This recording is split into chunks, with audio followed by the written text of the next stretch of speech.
Evelyn Carter pressed her father's last letter against her chest and did not cry.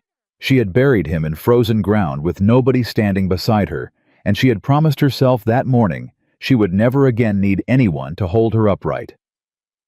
Then the door of her supply store swung open, and a mountain cowboy filled the frame, dust-covered, sun-darkened, carrying a letter she had never seen, and said 6 words that cracked something open inside her that she thought she had buried right alongside her father. If you're watching this story, drop your city in the comments below.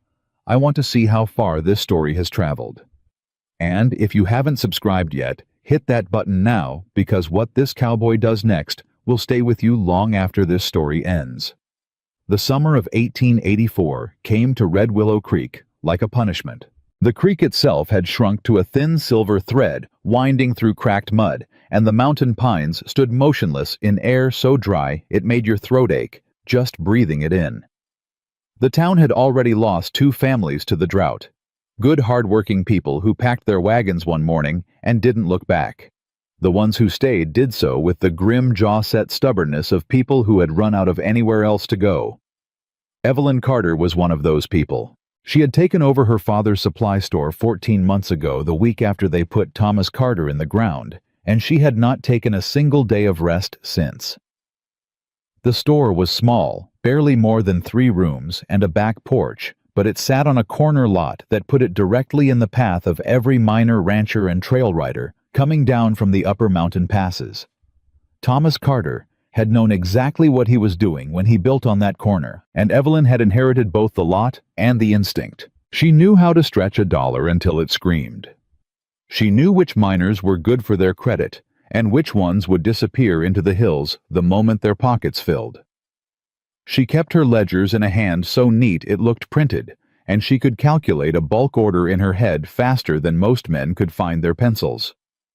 What she could not do, what she refused to do, was smile and be grateful when the town of Red Willow Creek looked at her and saw a problem to be solved. Evelyn? Mrs. Hester Briggs appeared in the doorway that Tuesday morning, which was never a good sign. Hester Briggs was a tall woman with a long face and opinions she dispensed like medicine freely and with the absolute certainty that the recipient needed them. "I'm coming in on behalf of the Ladies' Auxiliary."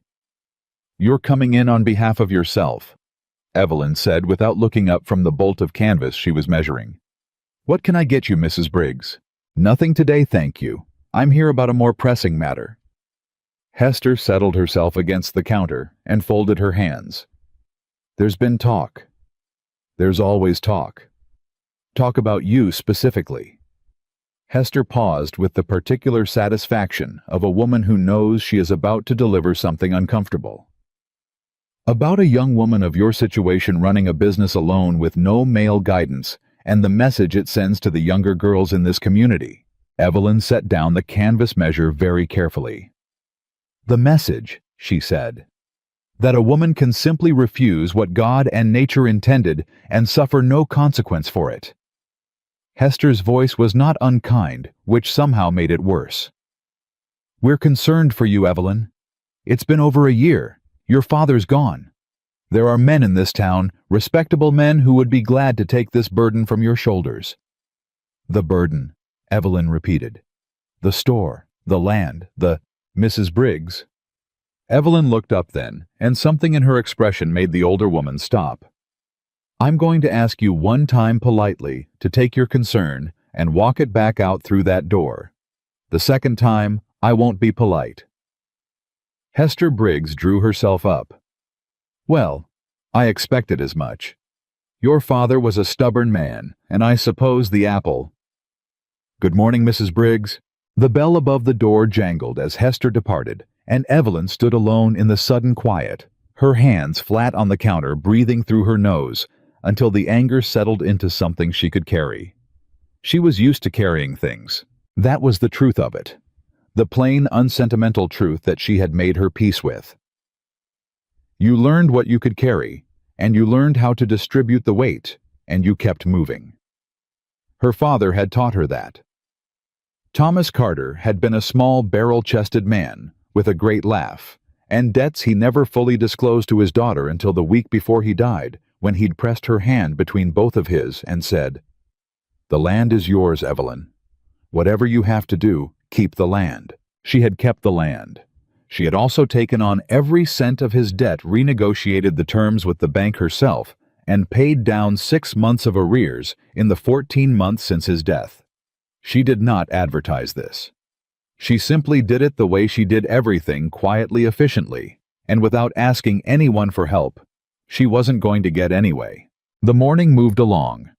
A miner named Cord Purcell came in for pickaxe handles and paid cash, which was rare enough that she noted it in the ledger with a small sense of satisfaction. The Delacroix brothers stopped by for flour and coffee and didn't complain about the prices for once. 2 women from the newer houses on the north end browsed her fabric selection and bought nothing, but smiled at her with that particular brand of sympathy she had come to recognize, the smile that said, "Poor dear," without ever opening your mouth. She was pricing out a new order of lamp oil when the shadow fell across her doorway. She didn't hear hooves, which was strange. She always heard hooves. The street outside had a particular acoustic quality that bounced sound off the buildings and gave you a few seconds of advance warning whenever someone was riding in. But this man arrived without announcement, without noise, stepping out of the summer glare and into her doorway so quietly that one moment the doorframe was empty, and the next moment it contained a man who seemed to be made of the same material as the mountains themselves. Something ancient and weathered and too solid to be moved by ordinary forces. He was tall, not ostentatiously so, but in the way of a man who simply occupied his full height without apology, the way a fence post occupies its height. His coat was the color of old saddle leather, and his hat, a dark, broad-brimmed thing that had seen serious weather, was held in his right hand at his side, which meant he'd removed it before crossing her threshold. She noticed that immediately. Men who removed their hats in doorways were a specific kind of man. They were not always good men, but they were men who understood that certain gestures mattered. His face was burned the particular dark brown of someone who had spent years at altitude, where the sun had fewer miles of atmosphere to soften it. He had the look of a man somewhere on the older side of 30, though the outdoor years made it difficult to be precise. Dark hair cut short. Dark eyes that moved across the interior of her store with the unhurried thoroughness of someone who was in the habit of accounting for what was in a room before he started talking. He found her eyes and held them. "Miss Carter," he said. His voice was low and unhurried, the kind of voice that didn't need volume because it trusted you to listen. "Evelyn Carter." "That's right," she said. "What can I help you with?" He reached into his coat slowly, not with any haste that might alarm her, and produced an envelope. It was old. She could see that even from across the counter. The paper had the particular yellow-brown of age, the creases worn soft from years of being folded and unfolded. He placed it on the counter. "My name is Caleb Whitmore," he said. "I ride out of the North Pass above the Sentinel Ridge line. I've been coming down to Red Willow Creek for about 2 weeks trying to find you." He paused. "Your father saved my life 11 years ago. I owe a debt and I don't leave debts unpaid. I figured you should have that letter." Evelyn did not touch the envelope. She looked at it. Then she looked at him. "My father has been dead for over a year," she said. "Yes, ma'am, I know." Something moved in his expression, not pity, which she would have resented, but something quieter than that. "I'm sorry I didn't come sooner. I didn't know he'd passed until I came through Cedar Junction last month and heard." She looked down at the envelope again. "How did he save your life?" "Winter of '73. I was 17 years old, and I'd gotten myself into a situation above the tree line that I had no business being in. Blizzard came in fast. Your father was the only man in the valley who came looking, and he was the only man who knew those passes well enough to find me." Caleb's jaw worked for a moment. "He spent 2 days out in that storm. He didn't have to do it. He didn't know me from Adam. He stopped. He was that kind of man." Evelyn's hands were on the counter now, very still.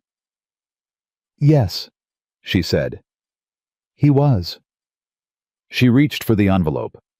The letter inside was in her father's handwriting, the familiar blocky capitals he used for important things, the cursive that sloped slightly left when he was writing fast.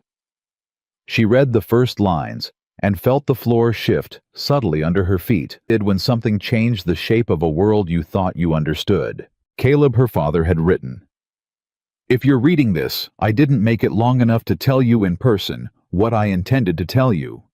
There are things about the land here that you need to know. Things I haven't told Evelyn because I didn't want to scare her, and things I haven't told the town because some of these people cannot be trusted. By my count, you're the only man I know with no stake in Red Willow Creek's politics and enough integrity to handle what I'm about to tell you." The bell above the door jangled. Evelyn looked up. 3 men stood in her doorway. She knew 2 of them. Davis Karn was a squat, heavy man who worked as a kind of informal enforcer for Nathaniel Graves, the largest landowner in the valley, a man whose formal manners and expensive suits had always made Evelyn deeply uncomfortable without her being able to articulate exactly why. The second man was Yates, who went by no first name that anyone acknowledged and had flat, affectless eyes that she had always done her best not to meet. The third was a stranger, Davis. Karn looked at Evelyn, looked at Caleb, and appeared to recalculate something. "Miss Carter," he said. "Mr. Graves sends his regards. He's been hoping to speak with you this week about the matter of your property line." "Mr. Graves knows where to find me during business hours," Evelyn said. Her voice came out steady, which she was grateful for. "As you can see, I'm with a customer." Davis Karn did not look at Caleb again. This was deliberate, the careful non-acknowledgement of a man who has decided the other person in the room is not relevant to the conversation. "Mr. Graves's surveyors have been reviewing the land records," Carney continued, "and there's some question about the eastern boundary of your property, specifically the water access. Mr. Graves has reason to believe the mountain spring on your upper acreage may fall within his holdings." "Mr. Graves is mistaken," Evelyn said. "My father held a clear deed on that spring for 19 years. Land records can be complex." Carney smiled. It did not reach his eyes. "Mr. Graves only wants to ensure everything is properly documented.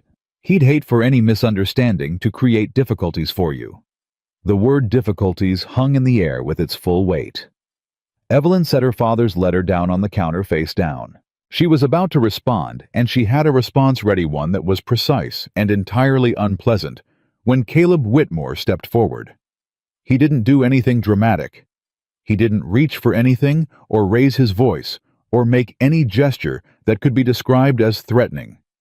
He simply moved from his position near the counter to a position between Evelyn and the 3 men, and he stood there, and the room changed. He looked at Davis Karn with those dark, unhurried eyes, and he said, "The lady told you she's with a customer." Karn's smile thinned.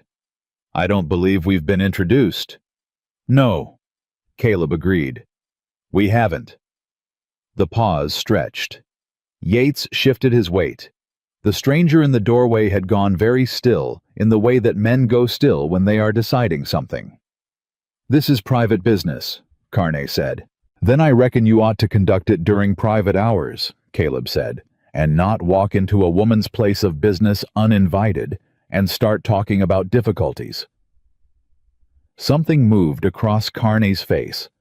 Something fast and calculating and quickly hidden. He looked past Caleb at Evelyn. "Mr. Graves will be in touch, Miss Carter. I hope you'll give his proposal the consideration it deserves." He tipped his hat. "Good day." They left. The bell jangled. Silence. Evelyn realized she had been holding her breath. She let it out carefully through her teeth and picked up her father's letter again with hands that she was determined not to let tremble. "You didn't have to do that," she said. "No." Caleb agreed. He had already stepped back to give her space, which she noted. "But your father would have done it for me." She looked at him for a long moment. Then she looked back at the letter. "There's more here than you've told me," she said. "Yes, ma'am." "How much more?" He was quiet for a moment. When he spoke, his voice was careful in the way of a man who is accustomed to measuring out difficult information. "I think your father knew about that spring for a long time," he said. "And I think he knew someone was going to come for it eventually. That letter—" He nodded at the paper in her hands. He wrote it the last time I passed through Red Willow Creek, about 18 months ago. He asked me to keep it until I needed to use it, and he said I'd know when that time came." Evelyn read the rest of the letter standing at her counter in the heat of that summer afternoon. When she finished, she set it down. She was quiet for a very long time. "He knew," she said finally. "He knew what was under that land." "Yes, ma'am." "And he never told me." "He wrote that he didn't want you to carry it alone before you were ready." Caleb's voice was low. "He said you were the strongest person he'd ever known, but that some weight needs to be shared to be survived." The thing that lived in Evelyn's chest, the hard, compressed thing that had been living there since the morning she stood beside her father's grave in frozen ground with no one holding her upright, shifted. She pressed her lips together. "The spring," she said. "What's under it?" "Clean mountain water running year-round even through drought years. Your father had it surveyed quietly 10 years back. The whole upper meadow sits above a deep aquifer, the kind of water source that could supply half the county if it was properly piped and channeled." Caleb met her eyes. "In a drought year, that makes it the most valuable piece of land in this valley." Evelyn looked at the letter in her hand. Then she looked at the door through which Davis Carn had walked. Then she looked at Caleb Whitmore, who had ridden for 2 weeks through mountain passes to bring her a letter from a dead man, and who had stepped in front of 3 other men without being asked, and who was now looking at her with the patient stillness of someone who intends to stay as long as he is needed.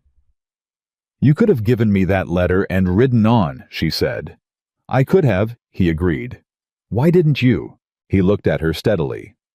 "Because your father asked me not to, and because Graves's men were already watching this store when I came into town this morning." He paused. "And because a man who rode 2 weeks to find a woman and hand her a problem has a certain obligation to help her through it." Evelyn folded the letter. She tucked it into the pocket of her apron. "Mr. Whitmore," she said. "Caleb. I don't need a man to fight my battles for me." "I know," he said. "Your father mentioned that too." Something almost unwilling moved across her face. Not quite a smile, but the cousin of one. "He was an honest man," she said. "Yes, ma'am. Best kind." She looked toward the window. The street outside was going about its business wagons, moving voices calling the ordinary motions of a summer afternoon in a small town that had no idea it was sitting on top of a fortune in groundwater. Or perhaps some of them did. Perhaps Nathaniel Graves knew exactly what that land was worth and had known it for years. "The land records," she said. "He mentioned them. My father. He said there was a copy filed in the territorial office at Millhaven. That's what he told me." "Then that's where we start." She untied her apron and hung it on the peg behind the counter, with the brisk efficiency of a woman who has made a decision and intends to move. "I'll close up early. I have questions Mr. Whitmore Caleb and I want honest answers, not careful ones." "That's the only kind I know," he said. "We'll see about that." She reached under the counter and produced the lockbox where she kept the store's cash, checked the amount with a practiced eye, and set it in the back room where it lived. Then she came back out and looked at him directly. "You said Graves's men were watching this morning. How many?" "2 that I saw. One near the livery one at the north end of the street. Carney and Yates and a 3rd man came in just now," she said. "So whoever Graves had watching this morning wasn't those 3. "No," Caleb agreed. "Graves has more people working for him than those 3. "How do you know?" "I've been asking questions for 2 weeks." He met her eyes evenly. "I know what your father knew. He didn't just send me here with a letter, Miss Carter. He sent me here with everything he'd spent 5 years finding out.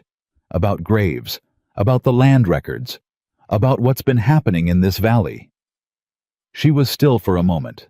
Then she said, "Show me." He reached into the inside breast pocket of his coat, careful, unhurried, and produced a second folded document, older even than the letter its creases worn to near transparency at the folds. A map. Her father's handwriting marked the edges.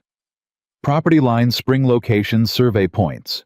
And in the lower right corner, in the cramped notation her father used for important figures, a series of numbers that made the blood move differently in Evelyn's veins when she understood what she was looking at. The water survey. She spread her. He had this done quietly, she said. Not a question. Paid a surveyor from out of the county. Man named Hollis. Your father didn't want anyone local knowing. Caleb tapped a point on the map. This is the spring, you know. But there are 2 others here, and here both of them running from the same aquifer. Your father never developed them. Never told anyone they were there. He was waiting. For what? For the law to catch up with what Graves was doing. Caleb's voice was level, but something moved underneath it. Your father had documentation. About 4 ranches in this valley that Graves has acquired in the last 6 years. Every single one of them the owner died or left under circumstances that weren't as simple as they looked, or signed paperwork that they later said they didn't understand when they signed it. He looked at her directly. Your father believed Graves intended the same thing for your family's land. The afternoon was very quiet around them. Evelyn looked at the map. She looked at the figures her father had written. She thought about the fact that he had faced this, had known what was coming, and had gone to his grave without telling her, because he believed it would frighten her. Because he believed she needed to be protected from the knowledge. She loved her father. She had loved him completely and without reservation. But she thought not for the first time, and with a clarity sharpened by months of carrying his debts alone, Thomas Carter. You damn stubborn man. He should have told me, she said quietly. Caleb said nothing. He didn't agree, and he didn't disagree, and he didn't try to explain or excuse or soften it. He simply let her have the truth of it without argument, which was more respect than most people in Red Willow Creek had shown her in the 14 months since her father died. She folded the map carefully. The territorial office in Mill Haven, she said. That's 3 days' ride. 2.5 if the weather holds. She looked up at him. You're proposing to ride to Mill Haven. I'm proposing nothing, he said. You know your situation better than I do. I'm telling you what your father told me and where the documentation is. What you do with it is your business. But you'd ride with me if I decided to go. Your father asked me to see this through, Caleb said simply. I intend to see it through. She studied him for a long moment.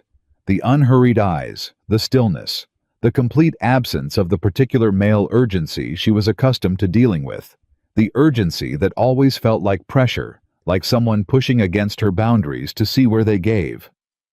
There was none of that in Caleb Whitmore. He simply stood in her store and waited to be told what was needed. You understand, she said, that I won't be managed. I do, he said, and that any decisions about this land are mine to make. Understood. And that a debt to my father doesn't give you authority over how I handle my own affairs. Miss Carter. His voice was patient and direct. Your father's letter was specific on that point. He said, and I'm going to quote him because he made me read the relevant passage twice. He said, do not try to run this for her. She'll figure out what's right faster than you will. Your job is to make sure she has what she needs to do it. A pause. That's what I'm here for. The thing in Evelyn's chest shifted again. She had been alone for 14 months. She had done every single thing, the ledgers, the negotiations, the bank meetings, the loading and unloading of supply wagons at dawn. Because she couldn't afford to pay someone else to do it. She had done every single thing alone, and she had told herself that was fine, that was sufficient, that independence was not loneliness but rather freedom. She had believed it most of the time. Standing in her store in the summer heat with her father's map under her hands and a mountain cowboy waiting for her instructions, she felt something she had forgotten the shape of. She felt like she was not entirely alone. She did not know what to do with that feeling. She set it aside very carefully, in the way you set aside a fragile thing you're not sure you should trust your own hands with. I'll need to arrange for someone to watch the store, she said. Mrs. Delacroix has a niece who knows the business. I'll speak to her this evening. She refolded the map and held it out to him. Keep this. I don't want it in the store if Graves decides to send someone while I'm talking to the Delacroix family. He took the map without argument. One more thing, she said. Ma'am, those men who were watching this morning, and the 3 who came in just now. She looked at him steadily. How long before Graves moves? Caleb was quiet for a beat. I think, he said carefully, that you making inquiries about your land records was probably going to be the trigger. He'll want to move before you get to Millhaven. So we don't have 2.5 days. I wouldn't count on it. She nodded once. The movement was decisive in the particular way that characterized everything she did. No wasted motion, no second guessing, just the clean mechanical action of a woman who has learned that hesitation is a form of surrender. Tonight then, she said. We leave tonight. Caleb looked at her. Something moved in his eyes that she couldn't quite name. Not surprise, but something adjacent to it. Something almost like recognition. Tonight, he agreed. Outside, the summer sky was turning the color of copper and rust. Somewhere up on the mountain, a hawk called once and fell silent. Evelyn Carter began making her preparations. She did not know yet what Nathaniel Graves had planned, or how far he was willing to go, or what her father's documents actually contained in their full detail. She did not know what she was going to find in Millhaven. She did not know the man who had walked into her store and placed an old letter on her counter and said her father's name with the voice of someone who owed a debt he intended to pay. She did not know any of it, but she knew the shape of her land. She knew the numbers her father had written in that map's corner. She knew the sound of Davis Carn's voice when he said the word difficulties, and she knew what kind of man uses that tone. And she knew in the bone-deep way, she knew most things, that the next several days were going to determine whether everything Thomas Carter had spent his life building was going to survive his absence. She locked the front door of the store. She set the sign to closed. She walked into the back room to begin pulling together what she would need for a 2.5-day ride through the mountains. Behind her, Caleb Whitmore stood in the empty store, turning his hat slowly in his hands, watching the door she'd walked through with the quiet attention of a man who has made a promise and does not intend to break it. The summer heat pressed down on Red Willow Creek. Somewhere in the valley, Nathaniel Graves was making his own calculations. And somewhere in a surveyor's filing cabinet in the territorial office at Millhaven, a set of documents waited that would either save Evelyn Carter's land or make her the next name on a list of people who had crossed the wrong man in the wrong valley at the wrong time. Tonight, they rode. They rode out of Red Willow Creek when the last light was bleeding out of the sky. Evelyn on her bay mare, and Caleb on a dark mountain horse that moved through the evening without a sound. She had left a note for Mrs. Delacroix's niece folded inside the store's front lockbox with 3 weeks of operating instructions and enough cash to keep the shelves from going bare. She had packed light 1 saddlebag, a bedroll, the cash box from the back room. She had not told anyone where she was going. She had learned a long time ago that some information was safer in your own chest. Caleb set the pace steady, not punishing the kind of pace that covered ground without destroying the horses. He rode slightly ahead on the trail and slightly to her left, which put him between her and the western slope, where the tree cover was thickest, and she noticed this without commenting on it. It was the kind of positioning a man did when he was thinking about threat, when he was putting himself between a person and the direction trouble was most likely to come from. It was the kind of thing her father used to do. She did not know how to feel about that, so she filed it away and focused on the trail. They rode for an hour in silence before she spoke. "Tell me about Nathaniel Graves," she said. "Everything you know, not the careful version." Caleb was quiet for a moment, the kind of quiet that meant he was deciding on the right starting point, rather than deciding whether to answer. "He came to Red Willow Creek about 8 years ago," he said. "Showed up with money and manners, and bought the Hendricks spread out on the eastern flats. Inside of 2 years, he had 3 more properties. Inside of 5, he controlled the main cattle corridor through the valley." He paused. The men who sold to him, some of them were willing. Some of them had what I'd call a lot of bad luck right before they decided to sell. What kind of bad luck? The Owens family had a barn fire that took their horses. Martin Sloan's water rights got contested by a man from out of county who turned out to be working for a surveying company that also turned out to have connections to Graves. The Teller widow was offered a legal settlement on a debt that she later said she didn't understand properly when she signed. He paused again. Your father documented all of it. Evelyn absorbed this, and no one went to the territorial authority. Your father was planning to. He wanted the full picture first, every transaction, every name, every piece of paper. He was a methodical man. He was, she said. Sometimes too methodical. He wanted it airtight. He said a half-built case against a man like Graves was worse than no case at all.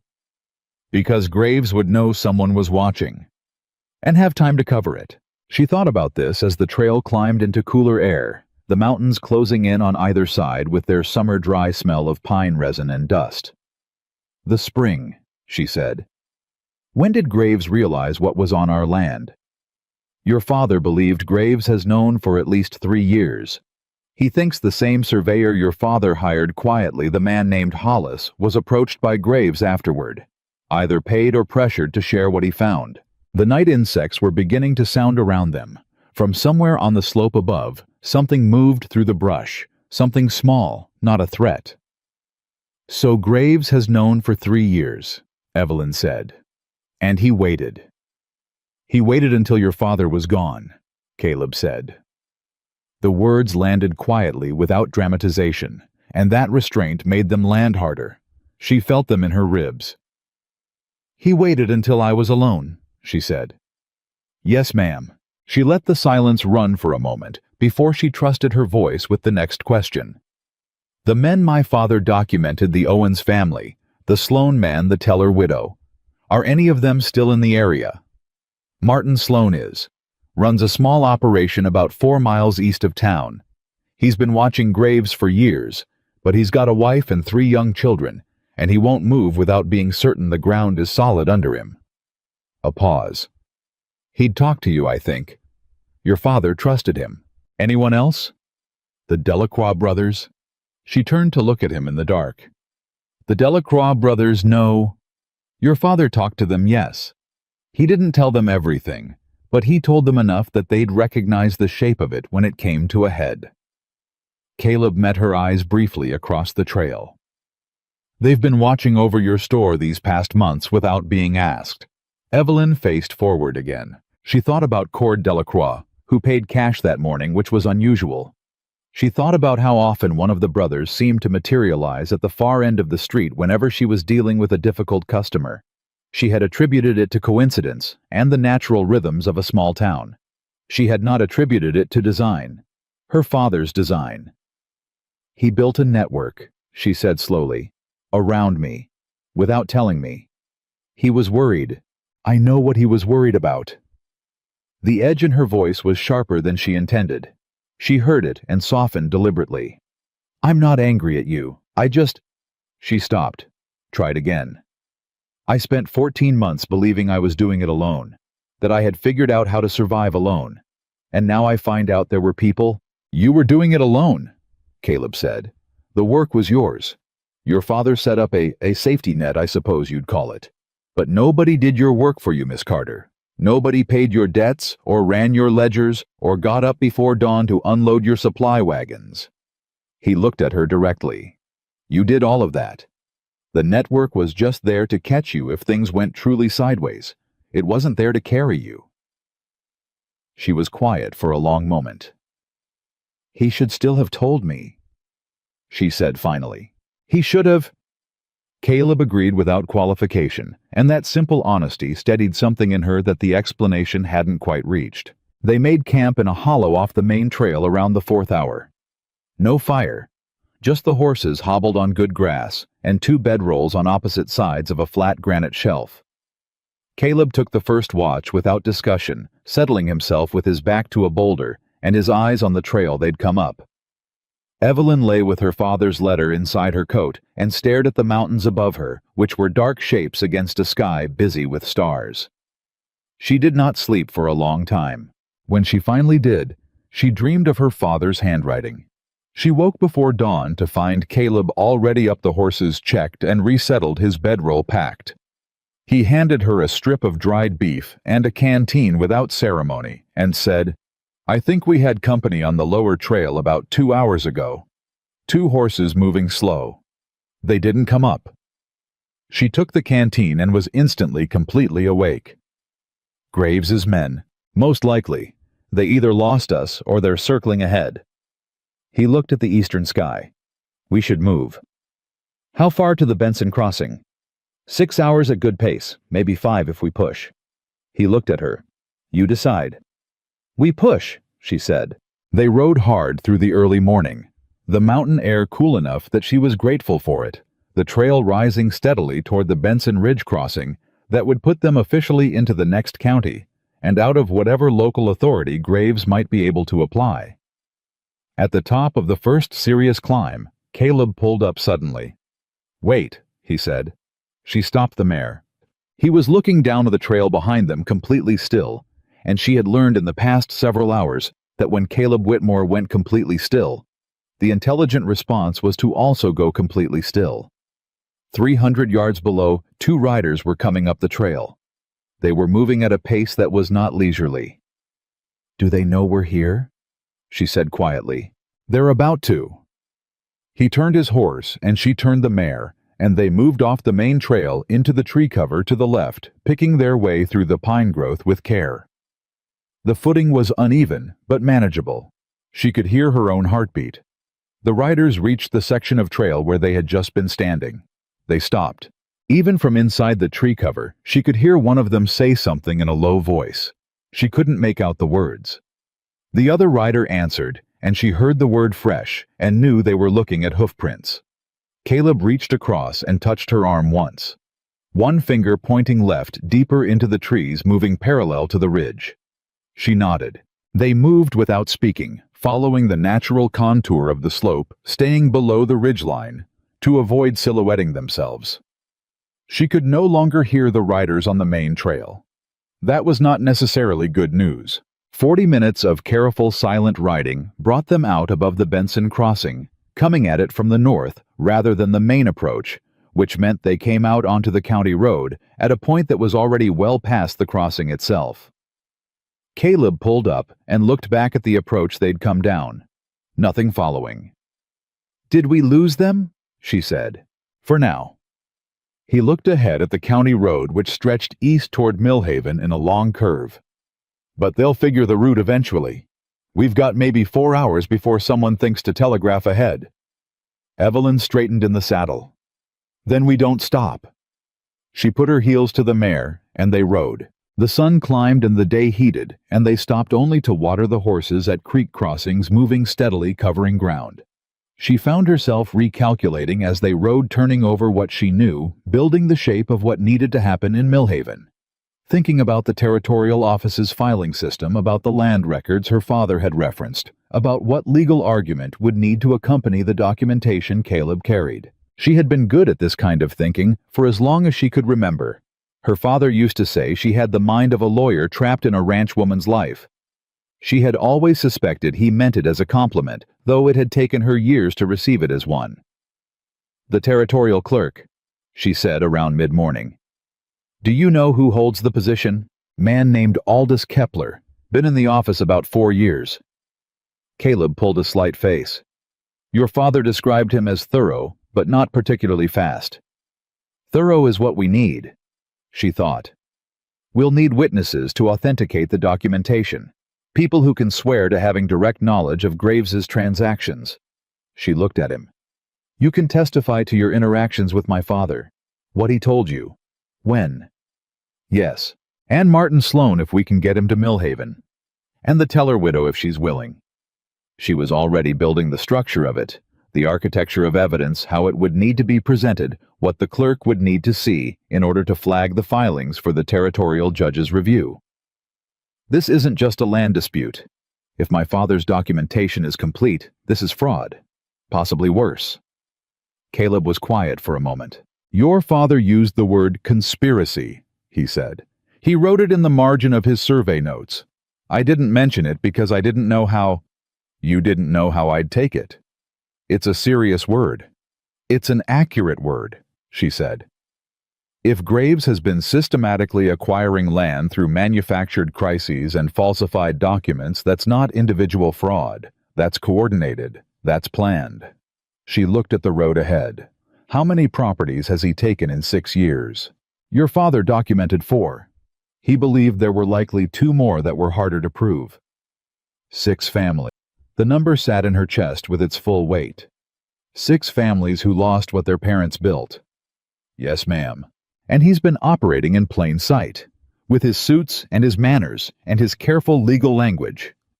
She heard the flatness in her own voice and recognized it, the particular register she reached when anger had compressed itself into something colder and more efficient. He's been doing it in plain sight, and nobody in that valley has been able to touch him. Until now, Caleb said. She looked at him. Your father spent 5 years building a case, Caleb said, and his voice was steady and certain in a way that she found against her expectations genuinely grounding. He chose every piece of evidence carefully. He chose the people he trusted carefully. He chose the timing carefully. And at the end of 5 years, he chose you to carry it forward. He met her eyes. That wasn't accident, and it wasn't sentimentality. Your father was not a sentimental man. No, she said. He wasn't. He trusted you with this because he believed you were the right person to finish it. Not because you were his daughter. Because you were capable. Caleb paused. I think he was right. She faced forward and said nothing. But something that had been knotted behind her sternum for 14 months loosened very slightly by a single thread. They reached the outskirts of Millhaven as the afternoon was beginning to shade toward evening, a proper town larger than Red Willow Creek, with a main street wide enough for 2 wagons abreast, and a territorial office building that advertised its function with a painted sign above the door. Evelyn felt the horse's exhaustion, and her own in equal measure the particular dense fatigue of a hard day's riding that settled in your thighs and lower back and behind your eyes. We get the horses settled first, she said. Then the office, if there's still time before they close. If not, we find a boarding house and we're there when they open. Agreed. He paused. And we don't use our names at the boarding house. She looked at him. If Graves has connections in Millhaven, of course, she thought. Carter and Whitmore are specific enough to trace. We'll use... She thought about it for half a second. Marshall, Mr. and Mrs. A. Marshall. Something moved in Caleb's expression. Not discomfort exactly, but a kind of careful neutrality. That'll work. It's a practical arrangement, not a personal one, she said briskly. 2 people traveling together with no apparent connection are more notable than a married couple passing through. I understand that, he said. Good. She kneed the mare toward the livery sign at the north end of the street. Let's move. The territorial office was still open. Barely a harried-looking young man in a clerk's jacket was already pulling on his coat when Evelyn pushed through the door with Caleb 1 step behind her. We're closing, the young man said. I can see that, Evelyn said. I need to speak with Aldous Kepler. Tonight if possible, tomorrow morning at the latest. The young man looked at her, then at Caleb, then back at her. Mr. Kepler he's available by appointment. Then I'd like to make one, for tomorrow at 8 o'clock if that's possible. She kept her voice pleasant and her expression composed. We've ridden 2 days from Red Willow Creek on a matter that involves potentially fraudulent land filings. I believe Mr. Kepler will want to know about it. The clerk's hand paused on the button he had been fastening. Red Willow Creek, he said. That's correct. Red Willow Creek in the Whitmore Valley District. Yes. The young man looked at her for a long moment. Then he said with a slight shift in his tone that she could not quite interpret. What name shall I give Mr. Kepler? Carter, she said. Evelyn Carter. The clerk wrote it down. He did not look up when he said, Mr. Kepler will see you at 8. Outside, she and Caleb stood on the boardwalk in the cooling evening, the sounds of a larger town moving around them. He recognized Red Willow Creek, Caleb said quietly. I noticed that. That could mean Kepler is already aware of Graves's activities. He paused. Or it could mean Graves has already been in contact with this office. She kept her expression neutral and her voice even. Or both. Or both, he agreed. She turned toward the street. We need that boarding house. And we need to think carefully about tomorrow morning. And we need to decide how much we show Kepler before we know which way he sits, Caleb said. Exactly. She started walking. We show him enough to get his attention, not enough to give him anything to work with if he's not what we need him to be. She glanced sideways at Caleb. Can you read a man quickly? Reasonably well. I need to focus on the documents. I need you to watch him. His expressions. What questions he asks and in what order. What he doesn't ask. She looked at Caleb directly. Can you do that? Yes, he said. Good. She pushed open the door of the boarding house they'd identified and stepped inside. Because tomorrow morning, everything depends on us reading that room correctly. The boarding house keeper was a comfortable woman named Aldridge, who asked no questions about Mr. and Mrs. Marshall, except whether they needed separate or shared accommodation, and Evelyn requested adjacent rooms with a connecting door, and Mrs. Aldridge raised one eyebrow and charged her accordingly. It was a practical solution, and Evelyn declined to feel complicated about it. She sat at the small writing desk in her room that night and went through her father's letter again, and then the map, and then the notes she had been keeping in her own hand since leaving Red Willow Creek. She was building a sequence, the order in which the evidence needed to be presented, the questions that would need to be answered, the potential challenges that a territorial clerk or a territorial judge or a lawyer working for Nathaniel Graves would raise against each piece of documentation. It was past midnight when a light knock came at the connecting door. She opened it. Caleb was fully dressed, which told her he hadn't been to sleep either. I've been thinking about Kepler, he said. So have I. Come in. He sat on the straight-backed chair by the window. She returned to the desk. For a moment, they were simply two people in a small room, and the normalcy of it struck her oddly, the ordinary quality of two people thinking through a problem together, which she had not experienced in 14 months, and which she had not realized until this moment she had missed. If Kepler has been in contact with Graves, Caleb said, then our arriving and asking about land records is going to get back to Graves within hours. We may already be past the point where that matters, she said.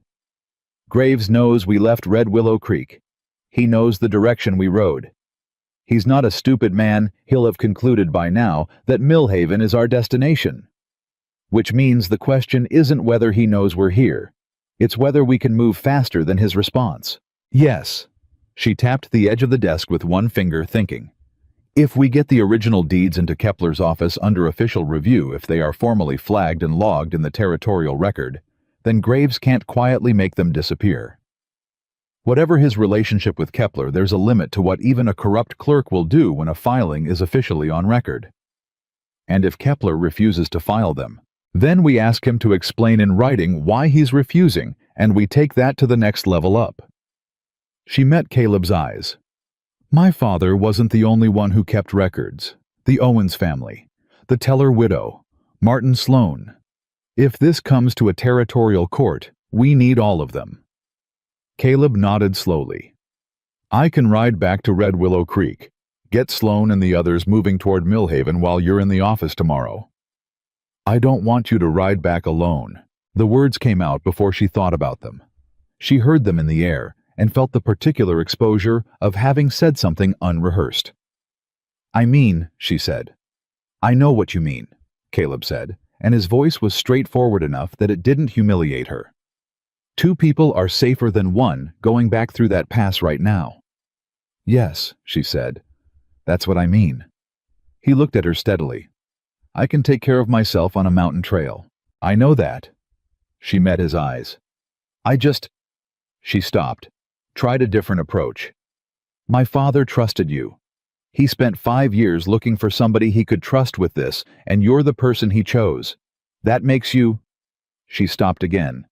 This was not coming out the way she intended. Valuable, Caleb said.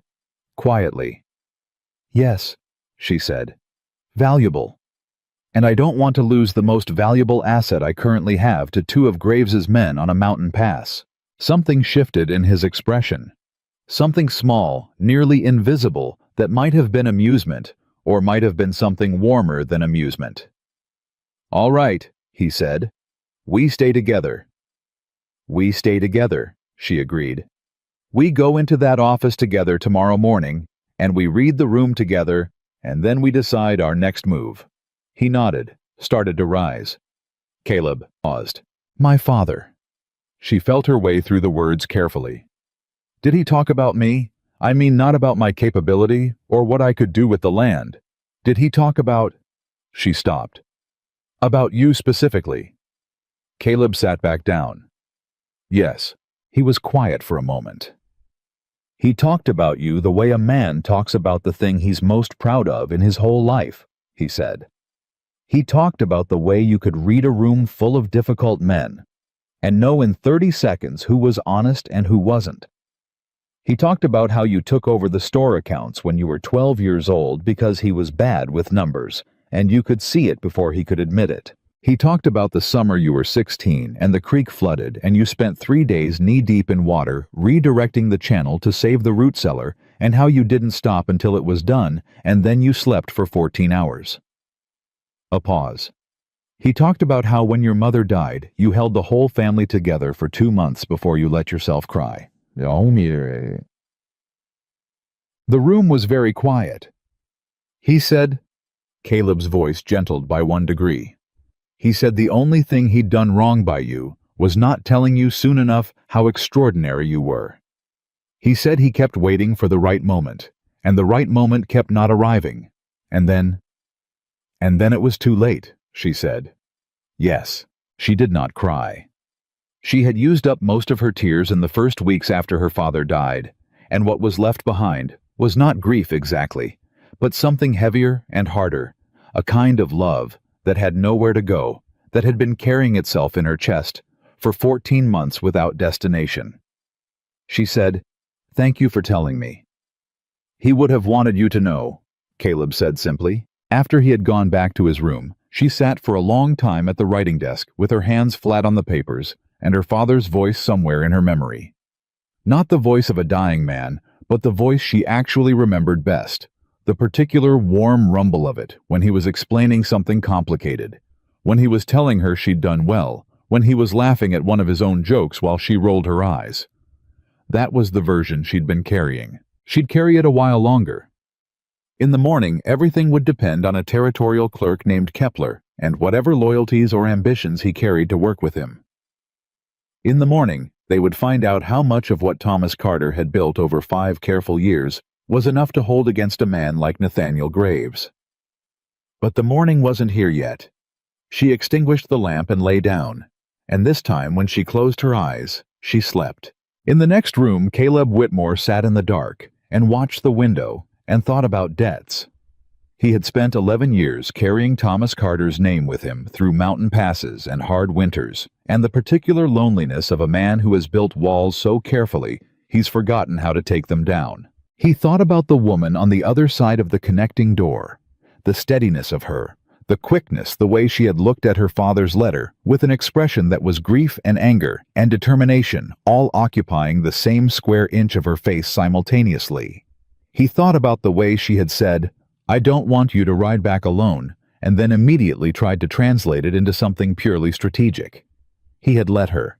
It had seemed like the right thing to do. He turned his hat in his hands in the dark the way he had done in her store that first afternoon, and he thought about what Thomas Carter had written in that letter, the part he hadn't shown her, the part that wasn't about land records or water rights or Nathaniel Graves at all. "She's going to be angry at me for a while," Thomas had written for not telling her sooner. That's fair. But once she's done being angry, she's going to need someone to stand beside her. Not behind her, not in front of her.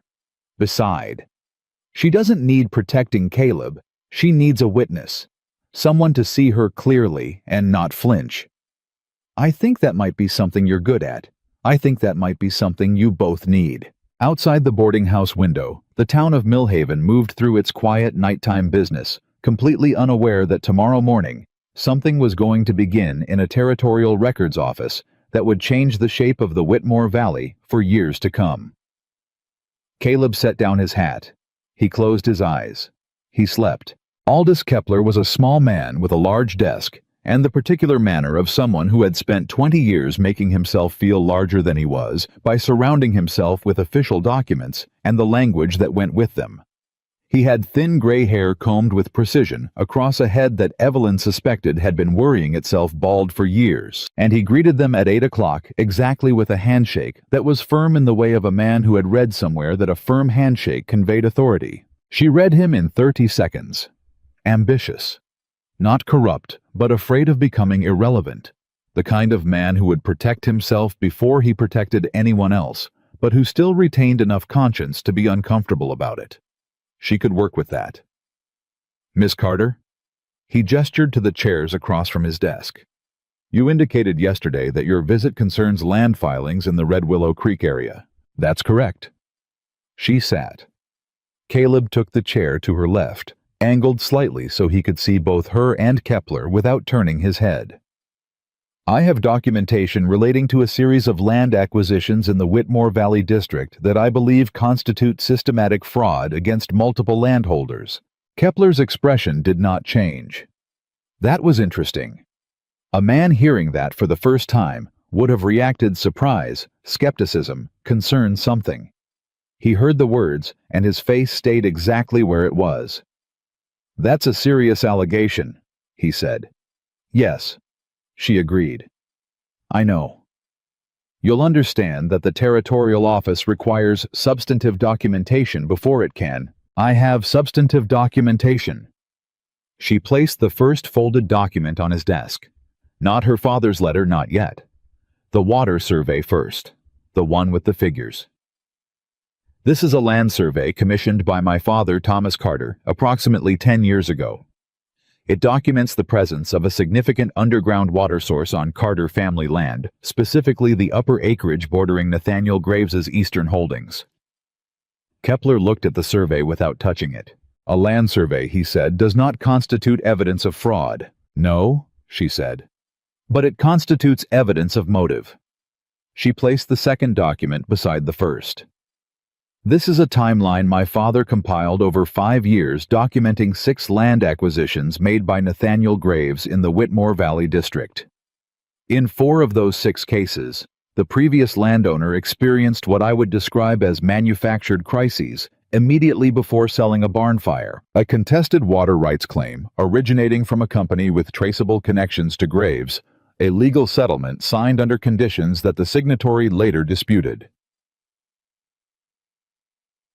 Now Kepler touched the documents. He picked up the timeline and read it. His face stayed neutral, but his right hand resting on the edge of the desk tightened slightly on the wood. Caleb saw it. She caught the small shift of his eyes and knew he'd marked it. Your father compiled this himself, Kepler said. Yes. Over 5 years. He was a methodical man. And where is your father now? He died 14 months ago. She kept her voice even. Which is consistent with the pattern you're reading in that document. The Carter land was next. Kepler set the timeline down. He looked at her. Miss Carter, I want to be candid with you about something. Please. This office has received prior communication regarding the Carter land holdings. He said it carefully, the way a man says something he's been rehearsing. From a legal representative acting on behalf of Mr. Nathaniel Graves. The communication concerned a boundary survey that Mr. Graves's people conducted last month, which indicated a possible discrepancy in the original Carter deed filings. There it was. Evelyn did not move. Beside her, she felt Caleb go still in the particular way that meant he was paying very close attention. When did you receive this communication? She said. 3 weeks ago. 3 weeks ago. Before she had any idea what was coming. Before the letter. Before Caleb. Before Davis Karn walked into her store with his careful language about difficulties. 3 weeks ago, while she was paying down debt and measuring canvas, and believing she understood the shape of her situation.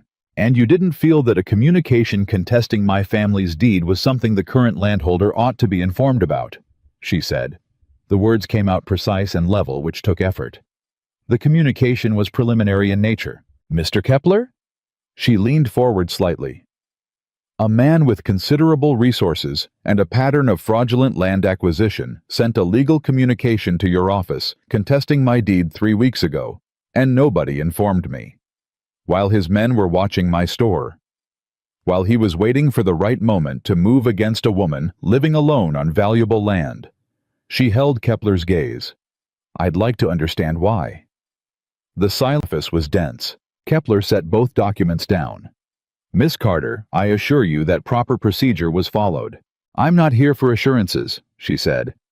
I'm here to file a formal fraud complaint against Nathaniel Graves, supported by 5 years of documented evidence.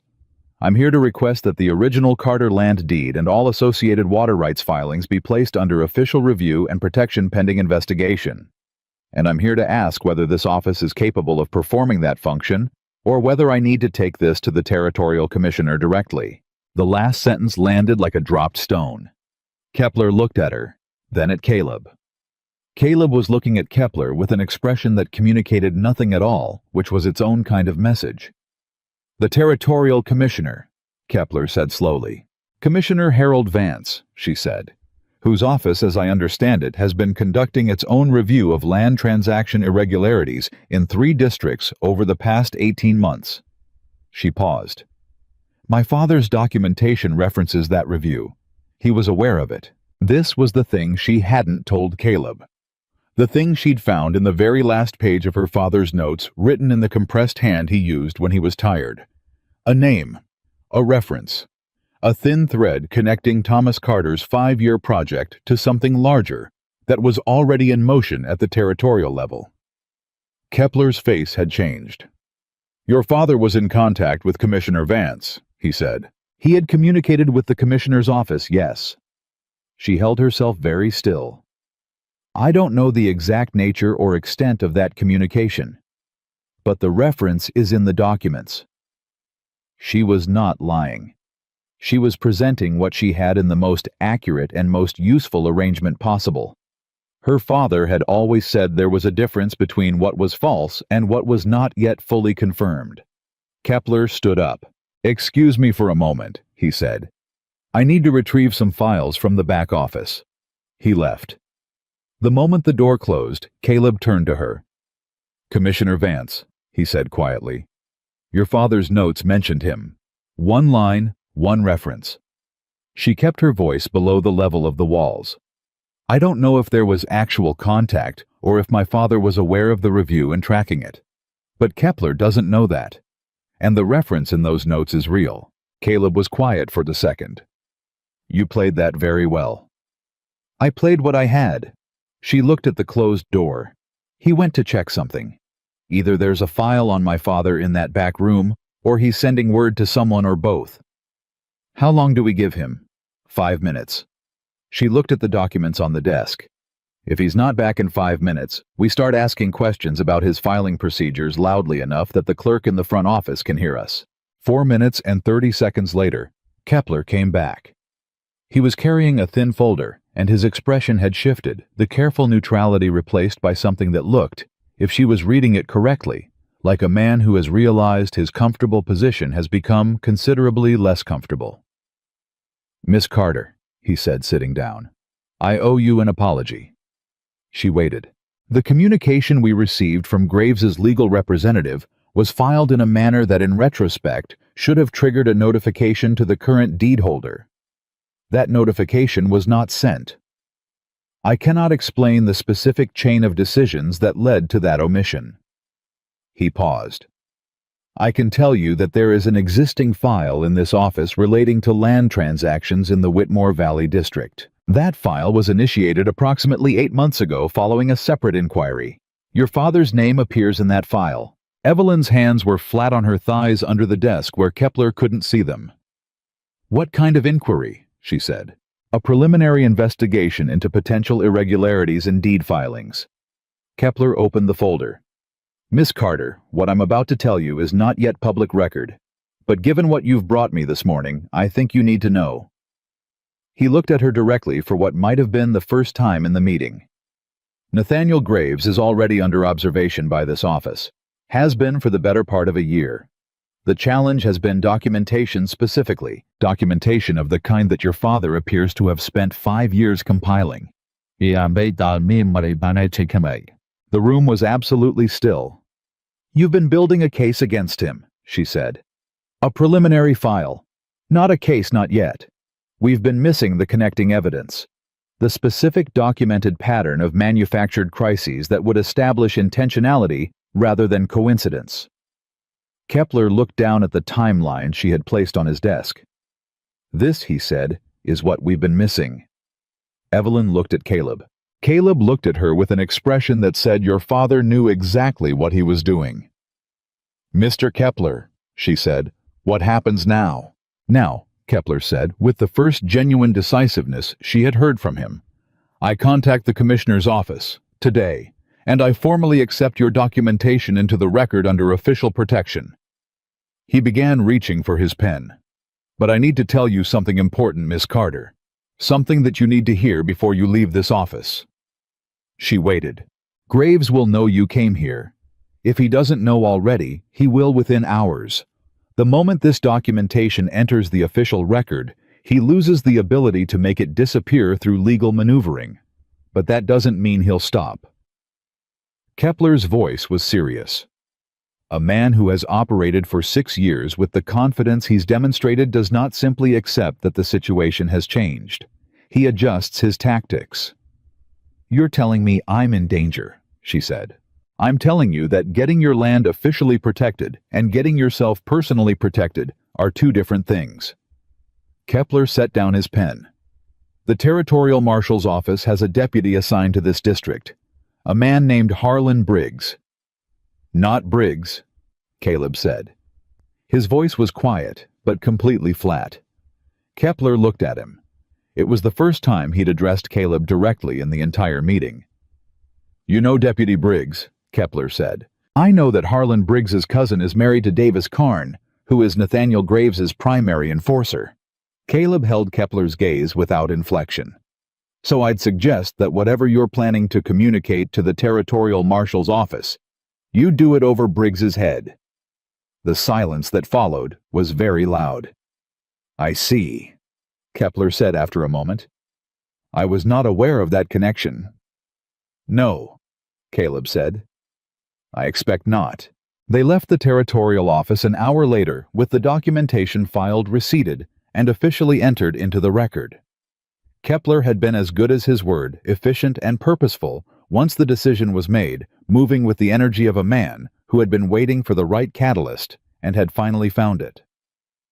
Outside on the boardwalk, Evelyn stopped and took a breath. He was already building a case, she said. Your father knew, Caleb said. That line in his notes wasn't accidental. He knew the office was watching Graves. He spent 5 years building the piece they were missing. He could have just sent the documents to Kepler's office. He could have. Caleb put on his hat. But then you wouldn't have had any part of it. You wouldn't have known what your land was worth, or what was coming for it until it was too late to do anything but react. He looked at her. He wanted you in the room when it happened. He wanted you to be the one to put that documentation on that desk. She turned this over in her mind. The image of her father, methodical, patient, planning 5 years into the future, arranging the pieces so that when the moment came, it would be his daughter's hands that placed them. Stubborn man, she said. Yes, ma'am, Caleb agreed. They were halfway down the main street of Millhaven when the shot came. It cracked off the building to their left, a sound like a green branch snapping, and the wood of the post beside Evelyn's head splintered. She was moving before she'd processed it, pure instinct dropping her low and sideways, and Caleb was already pulling her behind a water trough, his body between her and the direction the shot had come from. You hit? He said. No. He had his pistol out. He was scanning the roof lines. Left side. Upper building maybe 200 yards. The street had erupted, people scattering horses, shying a woman screaming somewhere to the right. Evelyn pressed herself against the trough and felt her heart slamming in her chest with a force that was almost structural, like it was trying to break through. They followed us, she said. Or they were already here.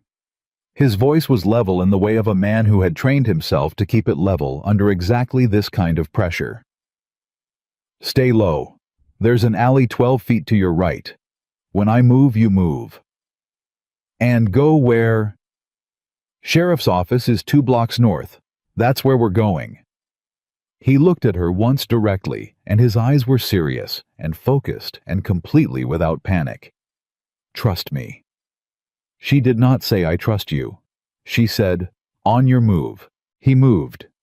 She moved with him, staying low, making the alley in the time it took her heart to beat 3 times. Their shot came striking the dirt where they'd been, and then they were in the alley and running. Caleb took the lead, moving fast, but checking back for her every few steps, in a way that wasn't patronizing, just practical, making sure the person behind you is still behind you. The sheriff's office was a square building with a deputy sitting outside the door who came out of his chair when he saw them coming. Someone's shooting from a rooftop on Main, Caleb said, without breaking stride, and the deputy's hand went to his belt, and he was already moving in the other direction before Caleb had finished the sentence. Inside, Caleb shut the door. They stood in the sudden stillness of the office, both of them breathing hard. He moved faster than I expected, she said. Kepler was right. Graves adjusts. Caleb holstered his pistol. The moment we filed that documentation, we became a different kind of problem. The documentation is in the record now. Official. He can't erase it, Caleb said. But he can try to make sure you're not around to testify to it, or to support the commissioner's case when it goes to court. He looked at her. Evelyn, what we filed this morning is evidence. You are a witness. Those are 2 different things to a man like Graves. The use of her first name, unguarded, unrehearsed, nothing formal about it, registered somewhere in her chest. Then we need to get back to Red Willow Creek, she said. Sloan. The Delacroix brothers. The Teller widow. If this is going to court, we need every witness standing. And we need to get back before Graves does. Caleb looked at the door. He'll go for the land itself now. The documentation is out of his reach, so he'll go for the physical property. Get someone in place to create a disputed possession claim. Damage the structures, make it legally complicated. Or burn it down. Yes, he said, or that. The sheriff of Millhaven arrived 20 minutes later, a capable-looking man named Decker, who asked good questions and took notes and communicated the calm, practical authority of someone who had dealt with shootings before and had no illusions about the territory he was policing. He listened to Evelyn's account of the shot and Caleb's identification of the probable position and the context of who they were and why they were in Millhaven, and he wrote all of it down. I know Nathaniel Graves by reputation, Decker said. We don't have jurisdiction in the Whitmore Valley District directly, but if what you've filed with Kepler is what you say it is, the commissioner's office will be moving on this quickly. He looked at Evelyn. My advice is to get back to your property. Establish your physical presence on the land. A man contesting a deed has a much harder case when the current landholder is present and clearly in possession. That's what we're doing, Evelyn said. I'd also suggest you go back a different way than you came. Decker looked at Caleb. You know the Northern Pass? I know it. Harder route, but less predictable. Decker closed his notebook. Whoever took that shot knows the main trail. They left Millhaven within the hour, heading north, and then cutting west at an angle that added half a day to the journey, but put them on terrain that was rougher, less traveled, and considerably less convenient for anyone trying to get ahead of them on a known trail. Caleb set the pace, and Evelyn matched it, and they rode mostly in silence, the way they had learned to, a silence that was not uncomfortable, but occupied both of them, turning over the same questions from different angles. They were 3 hours out of Millhaven, climbing through the rougher northern approach, when Caleb pulled up abruptly. Look at the smoke, he said. She followed his gaze. To the southwest, the direction of Red Willow Creek, there was a thin column of smoke rising against the afternoon sky. Too consistent for a cooking fire. Too large for a brush clearing. Something was burning. How far, she said, though she already knew. 2 hours. He was already moving. Maybe less if we cut across the ridge. The ridge crossing is dangerous in summer. I know. He looked at her. Your call. She looked at the smoke. She thought about her store, her father's corner lot, the land her father had spent 5 years protecting. She thought about Mrs. Delacroix's niece, who was alone in that store right now with 3 weeks of operating instructions and no idea what was heading toward Red Willow Creek. "The ridge," she said. They rode hard. The ridge crossing was everything it had been advertised as: loose rock and steep angles, and the particular concentrated focus of 2 people and 2 horses working through terrain that demanded their complete attention. There was no conversation. There was only the work of it, the physical negotiation of difficult ground. And Evelyn found a strange clarity in it, the way all the complicated things fell away when the immediate problem was just get across this safely and don't fall. They came down the western side as the sun was getting low, and the smoke ahead of them had thickened into something darker and more serious.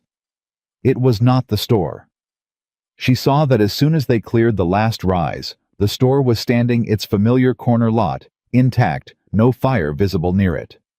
The smoke was coming from the north end of town, from the direction of Martin Sloane's property. She felt relief and guilt simultaneously, the specific combination of a person who has been spared while someone else was not. They rode in at speed and found Red Willow Creek in a state of organized chaos. People moving, voices raised, a bucket line stretching from the well toward the north end. Caleb spotted Cord Delacroix at the edge of the crowd and pulled up beside him. "What happened?" he said. Cord turned. His expression when he saw Evelyn was complicated relief and something urgent underneath it. "Sloane's barn," he said. "Went up about 2 hours ago. Martin got the animals out, nobody hurt, but it's gone." He looked between them. "It started the same night you 2 left town. Carney came through the next morning asking questions about where you'd gone. By noon, Yates was at the north end watching the road." "And nobody told them anything," Evelyn said. "Told them you'd gone to visit your aunt in Cedar Junction." Cord's jaw worked. "Bought you maybe a day before they figured it out." It was enough. She looked at him steadily.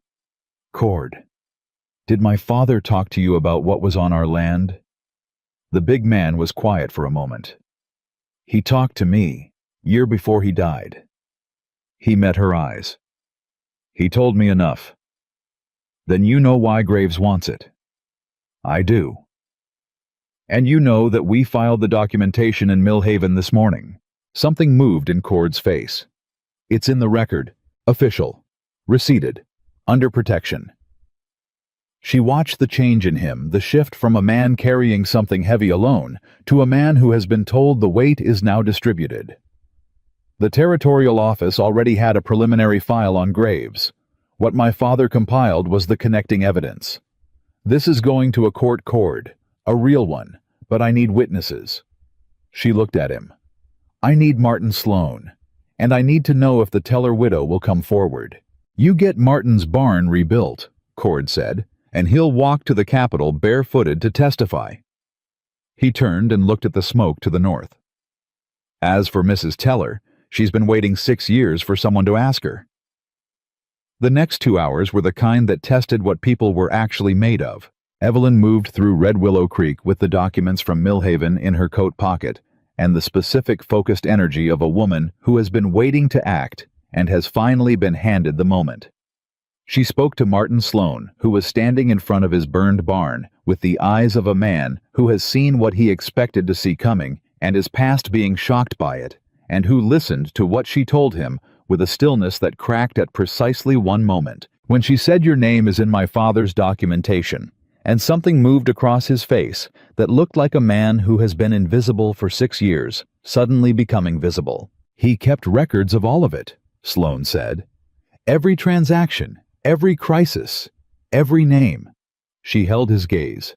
"He believed you and the others deserved to have someone witness what happened to you, even if he couldn't fix it in time." Sloane looked at his barn. Then he looked at her. "Tell me what you need," he said. She was coming back through the main street when Davis Carnes stepped out of the space between the hardware store and the feed merchant and stood in the path in front of her. She stopped. Caleb was 10 feet behind her.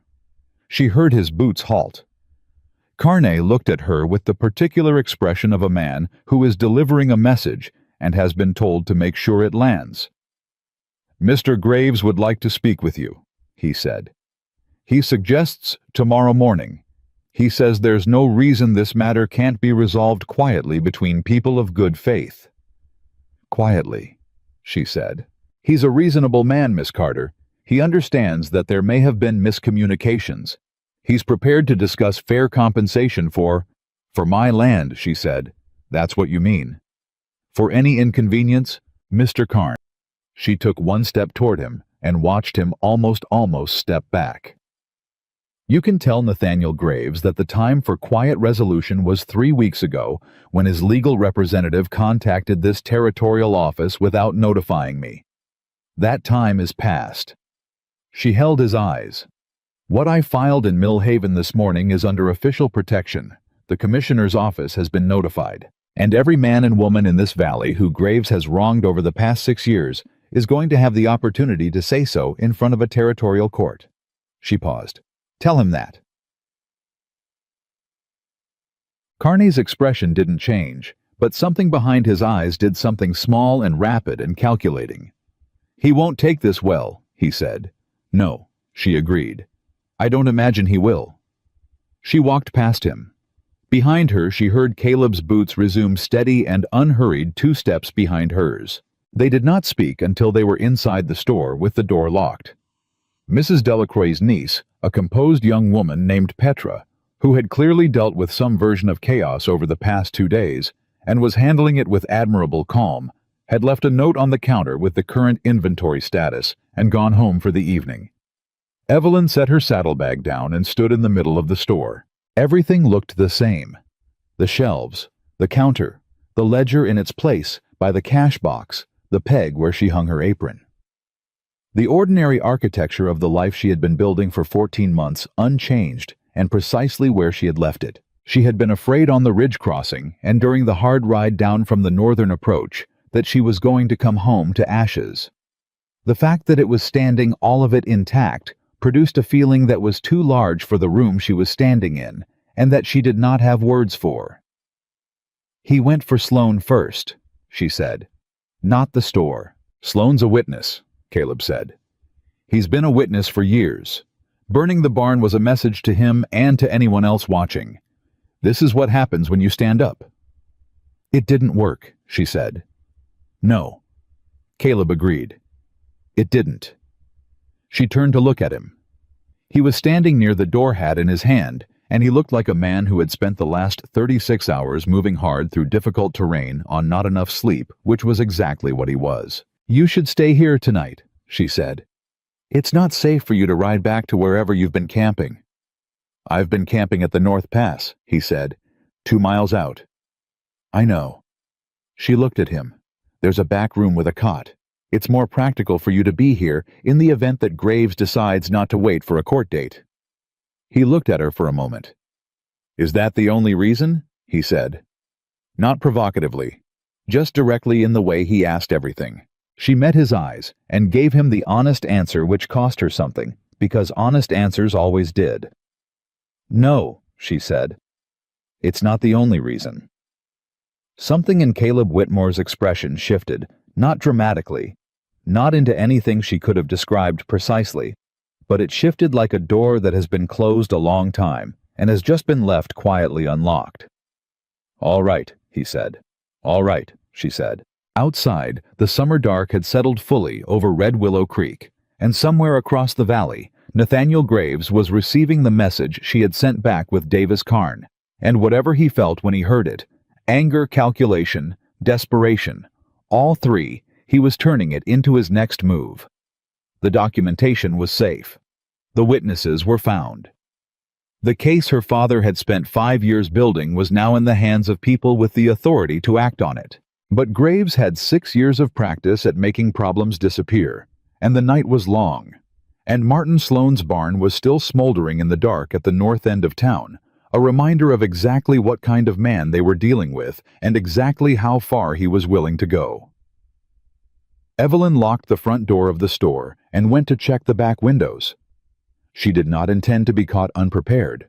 Not tonight. Not in her father's store. Not on her father's land. Not ever again. She didn't sleep.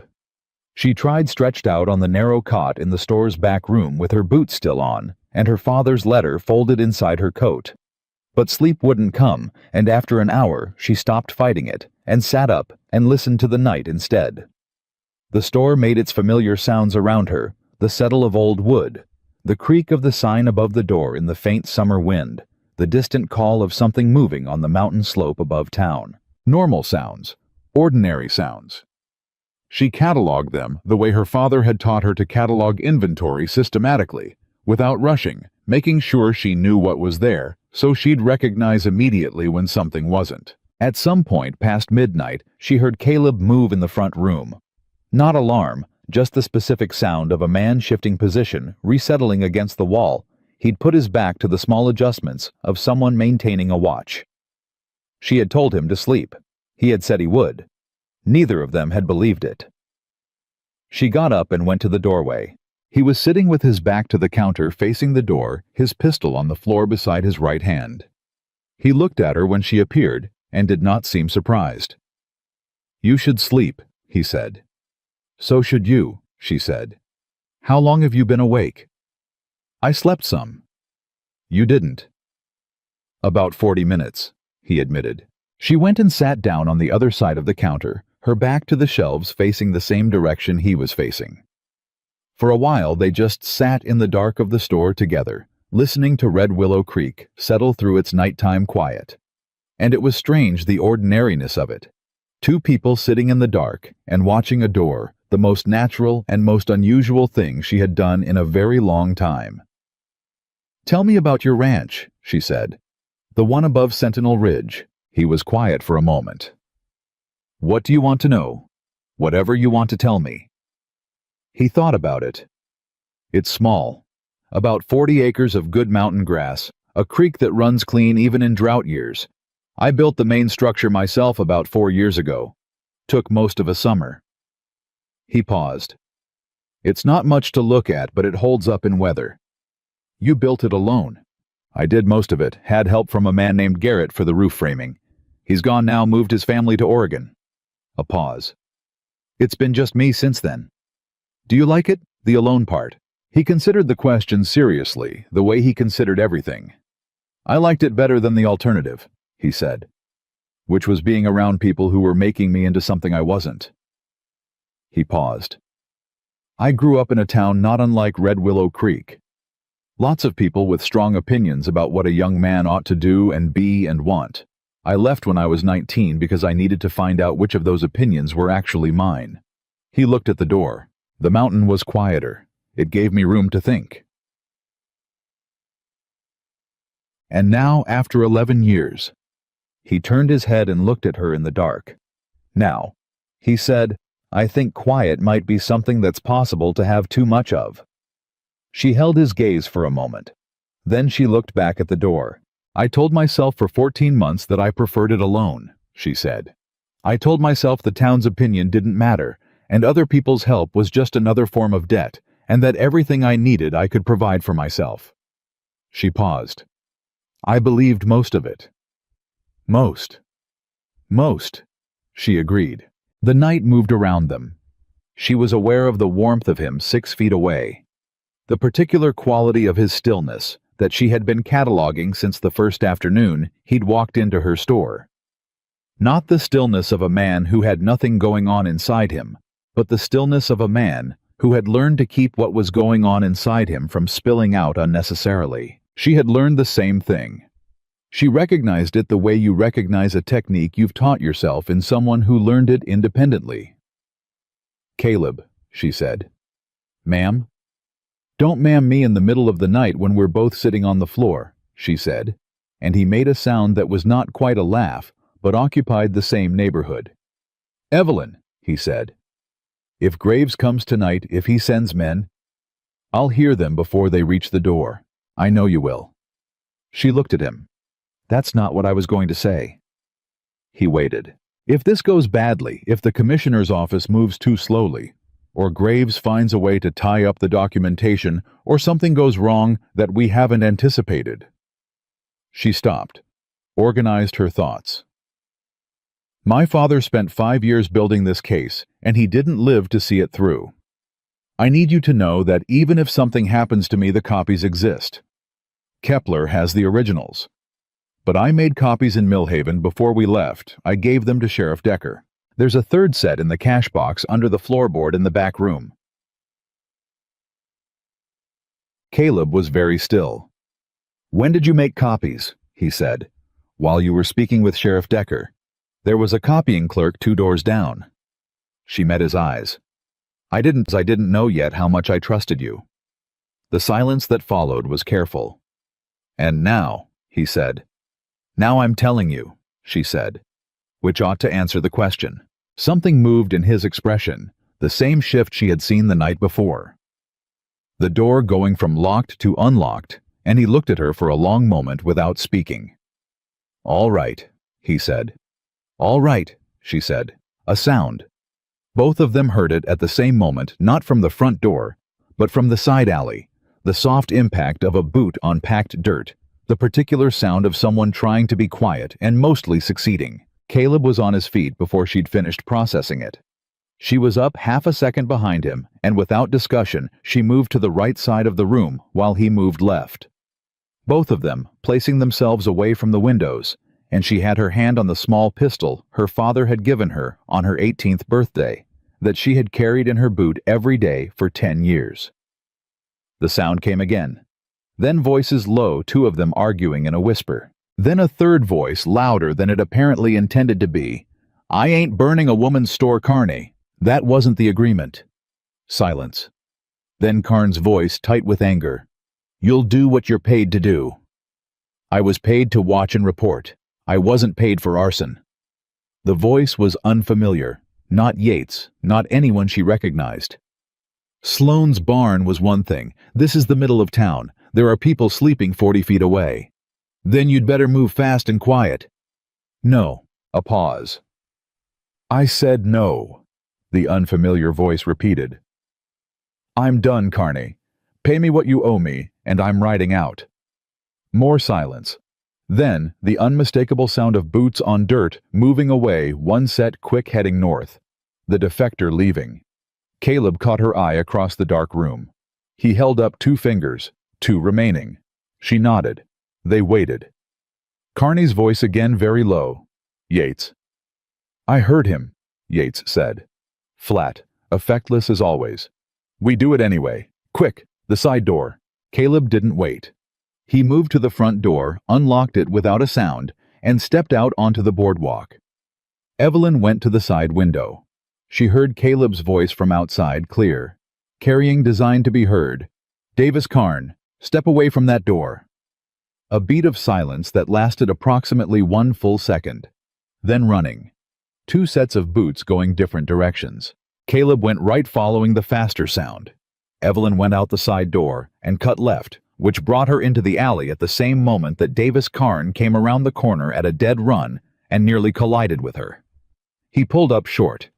She already had the pistol level and steady, and she was looking at him over the barrel with the focused calm of a woman who has made a decision and is completely at peace with it. Don't, she said. He stopped. Yates appeared 2 seconds later coming from the other direction and found Caleb 3 feet behind him with a grip on his collar that left no ambiguity about the situation. They stood in the alley in the summer dark, all 4 of them breathing hard. I want you to think very carefully, Evelyn said to Davis Carn, about the next 30 seconds. Because what happens in the next 30 seconds determines whether you spend the rest of your working life as Nathaniel Graves's problem to manage, or whether you become a cooperative witness in a territorial fraud investigation. She held his eyes. The documentation is already in Millhaven. The commissioner's office has already been notified. Graves is finished, Mr. Carn.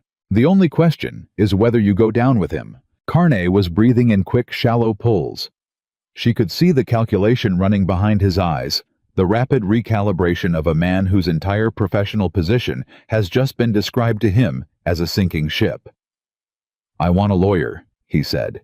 That's a very intelligent response, she said. I'll take that as a yes. Lights were coming on in the buildings around them. The sound of boots on the boardwalk, the town waking up to the noise, people coming to their doors. Within 2 minutes, there were 6 people in the alley, including Cord Delacroix, who appeared with a rifle and took in the situation with one sweep of his eyes and moved to stand beside Evelyn without being asked. The town constable, a man named Webb, who was elderly and slow but thorough, arrived 4 minutes after that and took custody of Carn and Yates with the assistance of Cord and his brother Piet, who materialized from somewhere to the left with the calm efficiency of men who had been expecting something like this and were prepared for it. Caleb came to stand beside Evelyn. "Yates," she said. "Not going anywhere," he said. She looked at the 2 men now in the constable's custody, and she thought about 6 families in 5 years, and a man who had stood beside his daughter's grave without telling her what he was carrying. "We need to get word to Millhaven," she said. "Tonight." "I'll ride," Cord said immediately. "No." She thought quickly. "Send the telegraph from the station. Direct to Kepler's office. Give him Carn's name and tell him we have a witness." She looked at Cord. "Can you do that in the next hour?" "Give me 30 minutes, he said, and was gone. The alley cleared slowly. People asked questions, and she answered the ones she could and deferred the others to morning. Carn and Yates were taken to the constable's holding room, which was more a reinforced back office than a proper jail, but would serve the purpose. Webb, who was slower than Evelyn, would have preferred, but considerably more principled than she had expected, listened to her account of the attempted arson with careful attention, and wrote everything down. Caleb stood slightly behind her the entire time present, without intruding, which she had come to understand was simply how he occupied space. It was past 3 in the morning when the alley was finally quiet, and the lights were going back out, and Red Willow Creek was settling back into its nighttime rhythms, with the particular post-crisis quality of a community that has experienced something and is still deciding what it means. She went back inside the store. She sat down on the stool behind the counter, her stool the one she stood on to reach the high shelves, the one that had been her father's before her, and for the first time in 2 days, she let herself be still without listening for threat. Caleb came in behind her. He stood near the door. "The man who walked away," she said. "The third one. The one who said he wasn't paid for arson." "I heard him. He's going to be important." She looked at Caleb. A man who refused a direct order from Carn and walked away if he'd testify to what Graves's organization asked him to do, that's direct evidence of criminal intent. You'd have to find him first. He said he was riding out. She thought. North was the direction he went. Cedar Junction is north. If he's planning to leave the territory, Cedar Junction is his most likely stop for supplies. She looked at Caleb. "Can you ride at first light?" He looked at her steadily. "You want me to go?" "I want that man's testimony." She met his eyes. "And I trust you to get it." The word trust sat between them in the quiet store with its full weight. "I'll go at first light," he said. "Be careful on the North Pass," she said. "Graves doesn't know yet that Carn and Yates are in custody. He might have more men on the roads." "I know the back way through. Took it when I first came looking for you." He paused. "I'll be careful." She nodded. He picked up his hat from the counter where he'd set it earlier and turned it once in his hands, and she recognized the gesture. By now, it was what he did when he was working through something he hadn't fully resolved yet. "Evelyn," he said. "Yes." "When this is over—" He stopped, started again. "When the commissioner's people come through and the court date is set and all of it is moving the way it needs to move." He looked at her directly with the unguarded precision that was the most specifically him thing about him. "I'd like to stay in Red Willow Creek a while longer, if that's agreeable." She looked at him. "Agreeable is one word for it," she said. He almost smiled. It was a near thing, the corner of his mouth, the slight change in the set of his eyes, but she caught it. "Get some sleep," she said. "You've got a hard ride at first light." "Yes, ma'am," he said, and went to the back room. She sat on her stool in the dark store and listened to him settle, and she thought about her father's letter, the part Caleb had quoted to her that night in Millhaven, about her being the strongest person Thomas Carter had ever known. She thought about the word witness, that Caleb had used someone who sees clearly and doesn't flinch. She thought she understood for the first time that those two things were connected. That the strongest people were not the ones who needed no one. They were the ones who knew how to let themselves be seen. She fell asleep on the stool and didn't realize it until the light coming through the front window woke her. Caleb was already gone. There was a note on the counter in a handwriting that was large and careful, the hand of a man who'd learned to write under conditions that didn't allow for elegance, Cedar Junction. Back by nightfall if I find him. Lock the front. She locked the front. The day that followed was the longest of her life, and also among the most productive. The telegraph to Kepler's office had gone out the night before, under Cord's name, and the reply came back by 9 in the morning. A wire from Aldous Kepler himself, which she read standing at the telegraph station with Cord looking over her shoulder. Kepler had been in contact with Commissioner Vance's office. A territorial marshal, not Harlan Briggs. Specifically? Not Harlan Briggs, which she read as Kepler covering himself with some urgency, would be arriving in Red Willow Creek within 48 hours. In the meantime, the custody of Carney and Yates was to be maintained and documented. She was back at the store when the second wire arrived. This one was different. It was from a law office in Millhaven, a firm she didn't recognize, and it was addressed to her by name, and it said, Recarter Land Deed and Associated Water Rights. Our client, Nathaniel Graves, wishes to advise that he is prepared to withdraw all boundary contestations and to formally acknowledge the validity of the original Carter deed in full. Our client requests only that any investigation conducted by the Commissioner's office proceed without criminal charges. Please advise your response at earliest opportunity. She read it twice. Then she walked to the constable's office. Carney was sitting in the back room on a wooden chair looking like a man who had spent the night cataloging the specific ways in which his professional choices had brought him to a wooden chair in a constable's back room. He looked up when she came in. Mr. Graves's lawyer sent me a wire, she said. Something crossed Carn's face. Something fast and then carefully suppressed. He's offering to withdraw the deed challenge, she said, in exchange for the investigation proceeding without criminal charges. Carney said nothing. I want you to understand something, she said. She sat down across from him, which brought them to the same eye level, which was deliberate. I'm not Nathaniel Graves. I don't make agreements that require other people to absorb the consequences of what he did. She held his gaze. He burned Martin Sloan's barn. He had a shooter on a Millhaven rooftop. He sent you to burn my store in the middle of the night while people were sleeping 40 feet away. She paused. I will not trade criminal charges for a deed acknowledgement. My deed was never legitimately in question, and I don't intend to treat it as a bargaining chip. Carney looked at his hands. He'll say it was all me, he said finally. Graves. He'll say I acted independently, that he didn't authorize any of it. I know, she said, which is why I need your testimony before he gets the chance to say that. A long silence. What happens to me if I testify? Carney said. I can't promise you anything, she said. I'm not the territorial court, but a man who cooperates fully with a fraud investigation is in a substantially better position than a man who doesn't. She looked at him.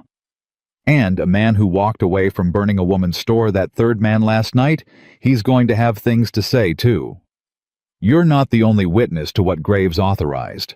The question is whether you're the first one to say it clearly. Carn looked at her for a long moment. He knew about your father's survey, Carn said. Graves. He'd known for 3 years.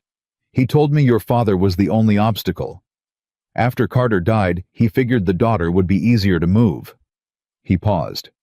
He said a woman alone on valuable land was a problem that would resolve itself in time. The words landed with the particular weight of something that has been suspected and is now confirmed. He underestimated her, said a voice from the doorway. Both of them turned. Martin Sloan was standing in the constable's doorway. He was wearing work clothes, and his barn smoke smell hadn't fully cleared from them yet. He was looking at Carney with the steady, hard expression of a man who has been waiting 6 years for this specific conversation. Martin, she started. I heard enough, Sloane said. He came into the room and sat down in the constable's chair and looked at Carney with the direct, patient gaze of someone who has decided on a course and is not going to be moved from it. Carney, you remember the summer of '81. You remember who was writing for Graves when my water rights got challenged. Carney was quiet. I remember, Sloane said. I remember all of it. I've been remembering it for 3 years, waiting for the moment when remembering it would actually mean something. He looked at Evelyn. I'll testify. Everything I know. Everything I saw. He looked back at Carney. And I think you know that what I saw is enough to put Graves in front of a judge regardless of what you say. So the real question is whether you're on the right side of this when the marshal arrives. The room was very quiet for a long moment. Tell me what you need me to write down, Carney said. By mid-afternoon, she had 3 signed statements, Carney, Sloane's, and the Teller widows, who had come into town by wagon at noon, with the particular self-possessed dignity of a woman who has waited a long time for justice and refuses to be rushed toward it now that it's finally arrived. Eleanor Teller was 62 years old and had the clearest memory of anyone Evelyn had ever met, and absolutely no intention of softening anything she said. He sent a lawyer to my house 2 days after my husband died, Mrs. Teller said, sitting across the counter from Evelyn in the store with a cup of coffee she'd accepted without ceremony. 2 days. My husband was barely in the ground. The lawyer had papers already drawn up. He said the debt against the property was substantial and that I had a decision to make quickly. She looked at Evelyn over her coffee cup. The debt was not substantial. My husband and I had paid down most of it the previous year.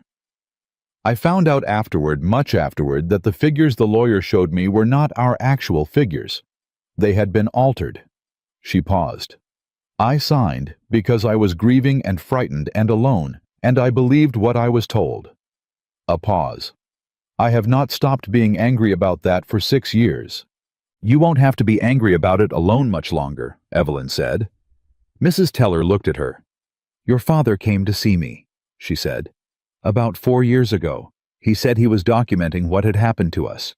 He sat in my kitchen for 2 hours and wrote down everything I told him, and then he looked up and said, Mrs. Teller, I cannot promise you when, but I promise you that someone will answer for this. She set down her coffee. I believed him. I don't know why, but I believed him. He was an honest man, Evelyn said. He was, Mrs. Teller agreed. And so is the man he sent. Evelyn looked up. That cowboy of yours, Mrs. Teller said, with the comfortable directness of a woman who has decided she can say what she sees. He came to see me too, month before he found you. Made sure I was all right. Made sure nobody from Graves's outfit had been bothering me. She watched Evelyn's face. He didn't mention that, did he?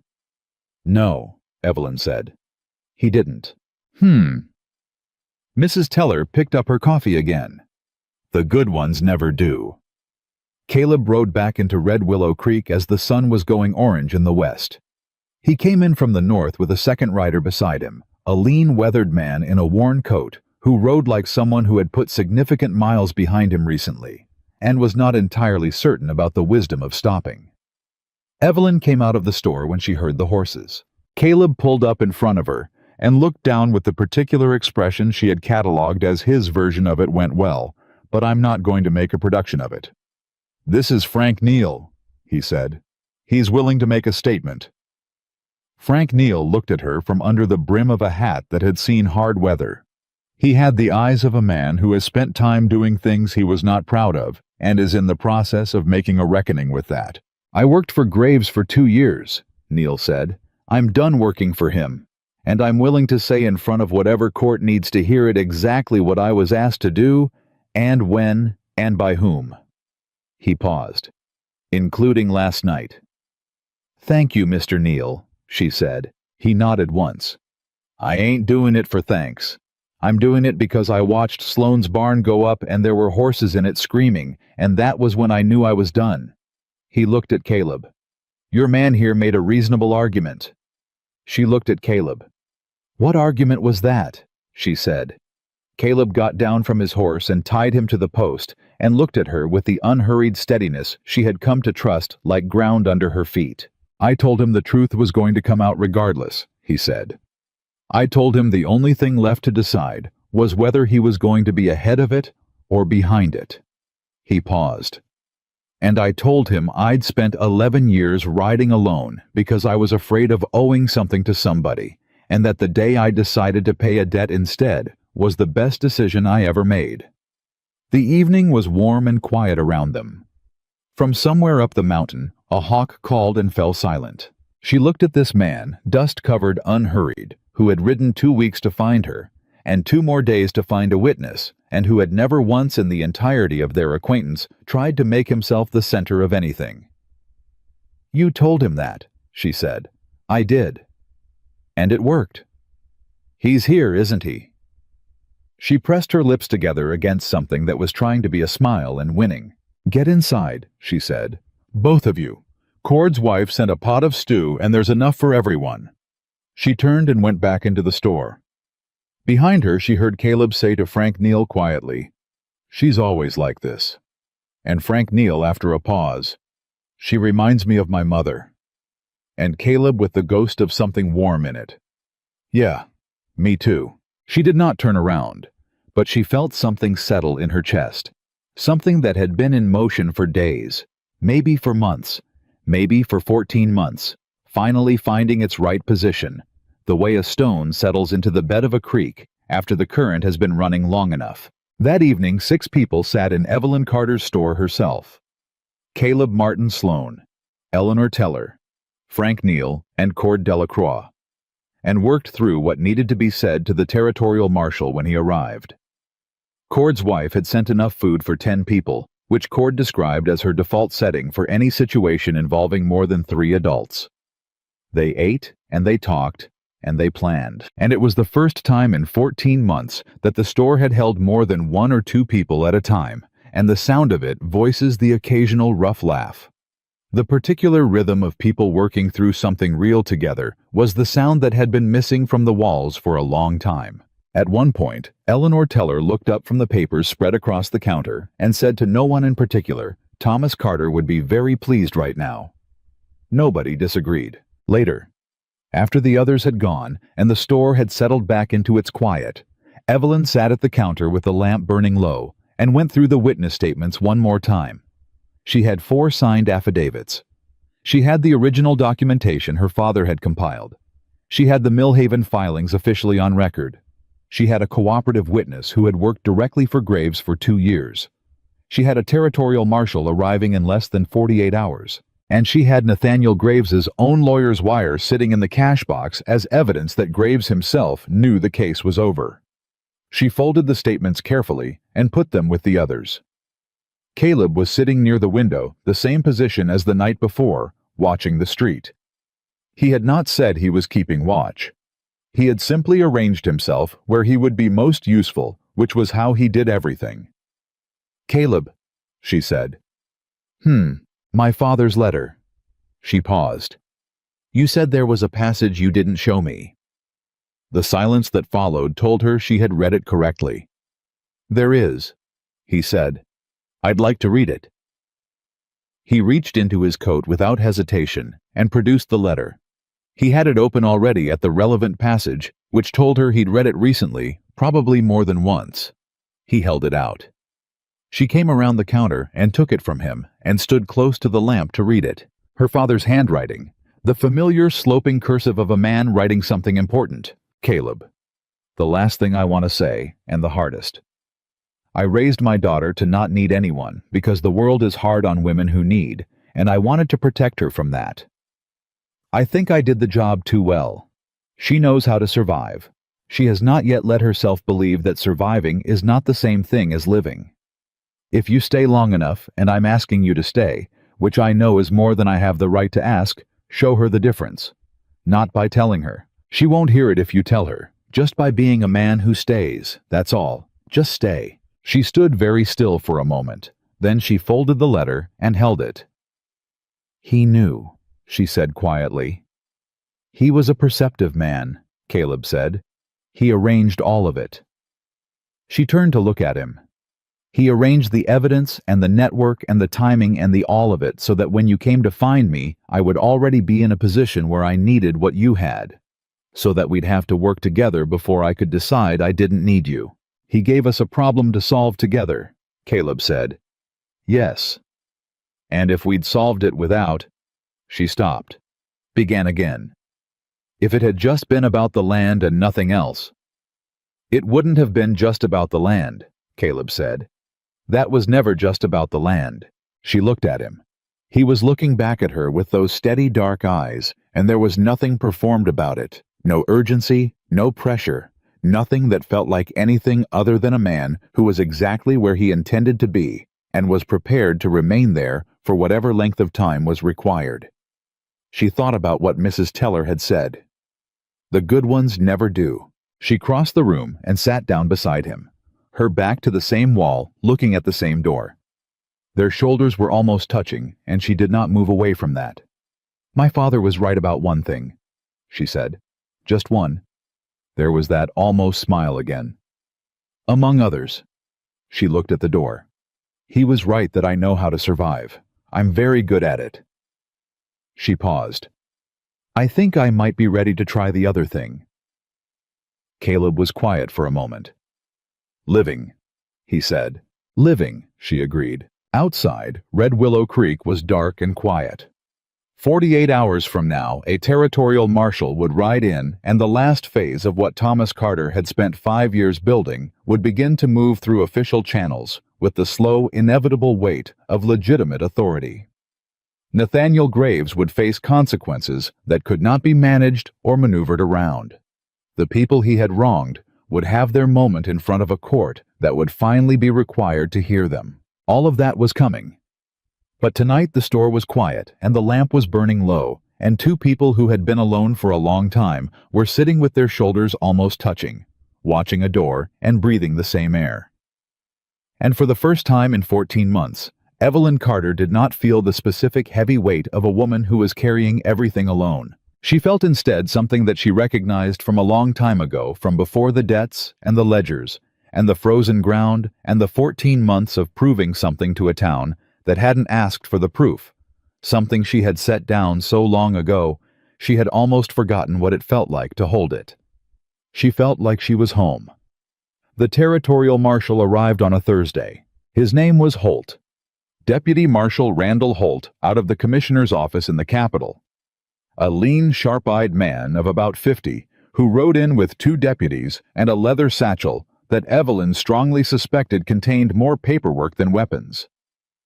He shook her hand with the directness of someone who had been briefed and had no time for social performance, looked at the 4 signed affidavits she placed in front of him without touching them immediately, and said, "Which one's Carney?" "In the constable's back room," she said. "He's been cooperative." "Good." Holt looked at Caleb. "You're Whitmore." "Yes, sir." "Kepler's wire mentioned you specifically." Holt picked up the affidavits and began reading. "Said you tracked down a secondary witness in Cedar Junction who had direct knowledge of Graves's operational instructions." He looked up.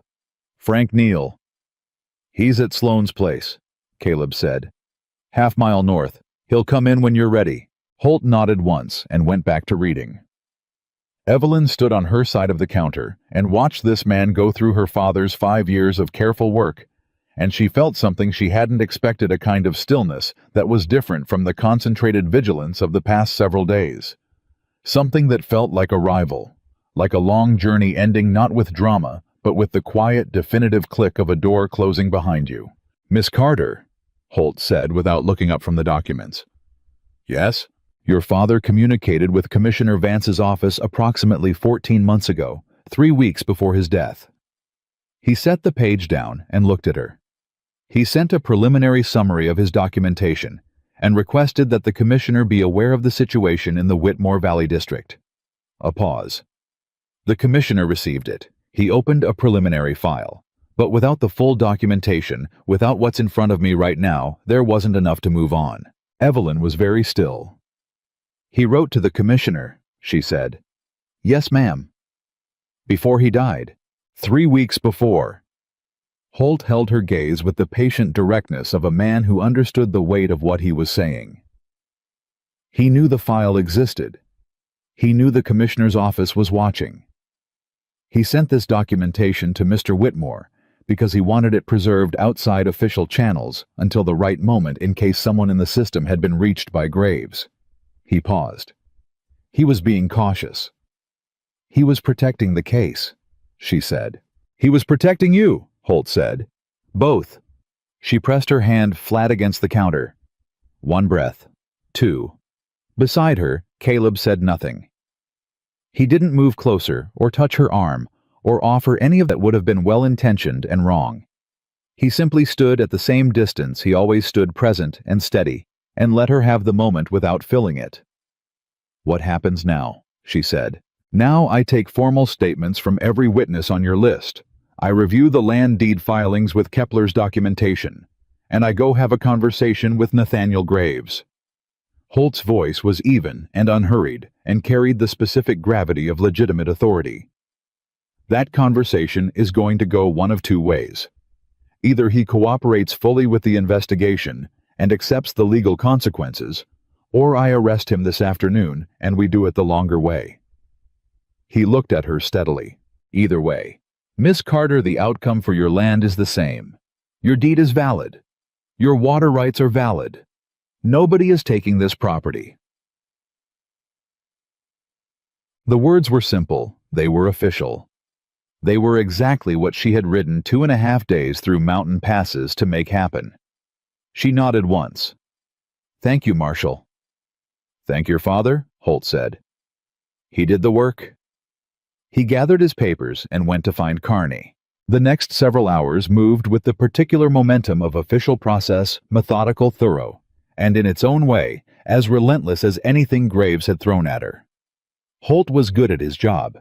He took Carn's statement with a court reporter Evelyn hadn't even noticed arrive, a small efficient woman named Miss Pruitt, who wrote everything down in a hand so fast it was nearly illegible, and filed each page with the precision of someone who understood that the future of the written record depended on her doing her job without error. Martin Sloan came in at 10. Eleanor Teller at 11. Frank Neal rode in from the Sloan property at noon, sat down across from Holt with the careful posture of a man who had made a decision about himself and intended to stand by it, and proceeded to give the most detailed account of Graves's operations that anyone in the room had heard yet. Evelyn sat in the back of the store and listened to all of it. At one point, Cord Delacroix came in, looked at the proceedings, looked at Evelyn, and said quietly, "It's really happening. It's really happening," she said. "Your father—" He stopped. Tried again. "He used to come into my place for coffee some mornings. Last year he was alive. He never said anything directly. But he'd sit and drink his coffee, and he'd look at me sometimes and say, 'Cord, a wrong thing doesn't stay wrong forever if the right people refuse to let it.'" He was quiet for a moment. "I always figured he was talking about something general." "He wasn't," she said. "No." Cord agreed. He wasn't. Holt left for Graves's property at 2 in the afternoon with both his deputies and Carn's signed statement in his satchel. He did not ask Evelyn to come, and she did not offer. Whatever happened at the Graves ranch in the next few hours was no longer her to manage. She had done her part of it, and the rest belonged to the mechanisms of law that her father had spent 5 years pointing in the right direction. She went and stood in the back room of the store for a few minutes alone with her hand on the shelf where her father used to keep his ledgers. The shelf was hers now. Her ledgers were on it in her handwriting, in her system. But she could still feel the shape of his presence in the room, the particular quality that certain spaces held when someone important had spent a lot of time in them. "Thank you," she said to the shelf and the room and the man who was no longer in it. "For all of it, even the parts you should have told me about." Then she went back out front because there was work to do, and she was not the kind of woman who stayed in back rooms. Caleb was behind the counter. She stopped. He had found her apron, the one that hung on the peg, and he had not put it on, but he had found the inventory ledger and was apparently in the process of checking the current stock against it with the methodical attention of a man who has run out of useful things to do and has decided to be useful anyway. She looked at him. "What are you doing?" she said. "You're low on lamp oil," he said without looking up. "And your coffee stock is going to run out in about a week." "I know that. Your nails are miscounted in the ledger. You've got 40 more than what's written here." "I know that, too." She came around behind the counter and looked over his shoulder at the ledger. "My system uses the previous count as a baseline and adjusts at the end of the month." "Ah." He studied the page. "That's a good system." "I know." He looked up at her. They were very close, closer than they'd been in the previous 4 days of riding and running and sitting in the dark together, and she was aware of it in a way that was different from the awareness of the past several days, which had been primarily tactical. This was something else. "You don't have to check my inventory," she said. "I know," he said. "But you've been managing everything for 14 months, and you've had 4 days straight of federal investigation and attempted arson and mountain passes, and it seemed like the kind of thing that might be less useful for me to do right now than going and trying to have a useful feeling somewhere." He set the ledger down. "I'm not good at waiting." "Neither am I," she said. "But I've had more practice at it." "You've had more practice at most things," he said. "That's not a criticism." "I know it isn't." She looked at him. "Caleb, what do you want?" "After this is over, when the marshal is done and the court date is set and Graves is dealt with, what do you actually want?" He looked at her with the directness she had stopped being surprised by and started relying on. "I want to finish the south fence line on my upper 40, he said. "I've been putting it off for 2 years, and I want to pipe that secondary spring your father found, the one that runs year-round. If it's done right, it could water the lower pasture through August." He paused. "And I want to do those things knowing I'm going to ride down from the ridge and come back here when I'm done." "Here," she said. "Here," he confirmed. "If that's still?" "It's still," she said. The bell above the front door jangled. Both of them straightened the moment shifting, and Evelyn moved to the front of the store to find Petra Delacroix, who had materialized at some point during the morning's proceedings, and had been running the customer-facing side of the store with a composure that Evelyn intended to compensate generously, letting in a man she had never seen before. He was older, well-dressed without being ostentatious, and he had the particular bearing of someone who operated at a level where first impressions were a professional tool. "Miss Carter," he said. "Yes, my name is Graham. I'm Commissioner Vance's personal aide." He reached into his coat and produced a sealed envelope. "The commissioner asked me to deliver this personally," he said. The man paused, and something in his professional composure softened slightly. "He said to tell you that your father was one of the most principled men he ever corresponded with, and that he was sorry it took this long." She took the envelope. She did not open it immediately. She held it and looked at the commissioner's seal, and thought about her father sitting in this store 14 months ago, 3 weeks before he died, writing a letter to a man he had never met in person, asking him to watch a valley he would not live to see protected. "Tell the commissioner," she said, "that Thomas Carter would have said the same about him." Graham nodded, replaced his hat, and left. She opened the letter at the counter with Caleb standing beside her and read it in the quiet of the late afternoon. Commissioner Vance wrote in the direct, unadorned style of a man who had learned that clarity was a form of respect. He confirmed that Graves was under formal arrest as of 2 hours prior. He confirmed that the documentation filed by Evelyn in Millhaven, combined with the witness affidavits gathered by Marshal Holt, was sufficient for a full territorial court proceeding. He confirmed that the Carter deed and water rights were formally recognized and would not be subject to further challenge. And at the bottom, in what appeared to be his own hand rather than a secretary's, he had written, "Your father told me in his letter that he was doing this for his daughter. He said she would finish it correctly. He was right. V." She folded the letter. "It's done," she said. Caleb said nothing for a moment. Then he said, "Yes." She put the letter in the cash box under the counter, not because it needed protecting, but because it belonged with her father's things, and she wanted to know exactly where it was. Then she untied her apron and hung it on the peg and said, "I'm going to close the store." "It's 3 in the afternoon," Caleb said. "I know what time it is." She turned to look at him. "I am going to close the store, and you are going to take me up the mountain trail that goes to your ridge, and I am going to see this spring that my father surveyed and that I have never laid eyes on in my life." She held his gaze. "And then we're going to talk about pipe fencing and water channels, because if we're going to do this right, I want to understand the full scope of the project before I agree to anything." A pause. "Before you agree to anything," he repeated. "I make informed decisions," she said. "You know that about me by now?" "I do," he agreed. "Good." She took her hat from the shelf. "Come on." They rode out of Red Willow Creek in the middle of the afternoon, which was unusual enough that 3 people stopped to watch them go. Cord Delacroix, standing outside the feed merchant, watched them pass and said nothing, but had an expression that suggested he would have things to say later. Petra Delacroix watched from the store window with the frank curiosity of someone who had observed the proceedings of the past 4 days and had formed opinions. Eleanor Teller, who happened to be passing in her wagon, looked at them and then looked at the sky and said to no one in particular, "About time." The trail up to the Sentinel Ridge took 40 minutes at a comfortable pace, and they rode it the way they had learned to ride together, in the easy communicative silence of 2 people who had stopped needing to fill space with words. The afternoon light was the particular gold of late summer, and the air changed quality as they climbed, going cooler and cleaner, and she felt the town fall away behind her in a way that was not escape, but something more like perspective. The secondary spring her father had marked on the survey was a small, clear-running thing tucked against a granite shelf on the upper slope.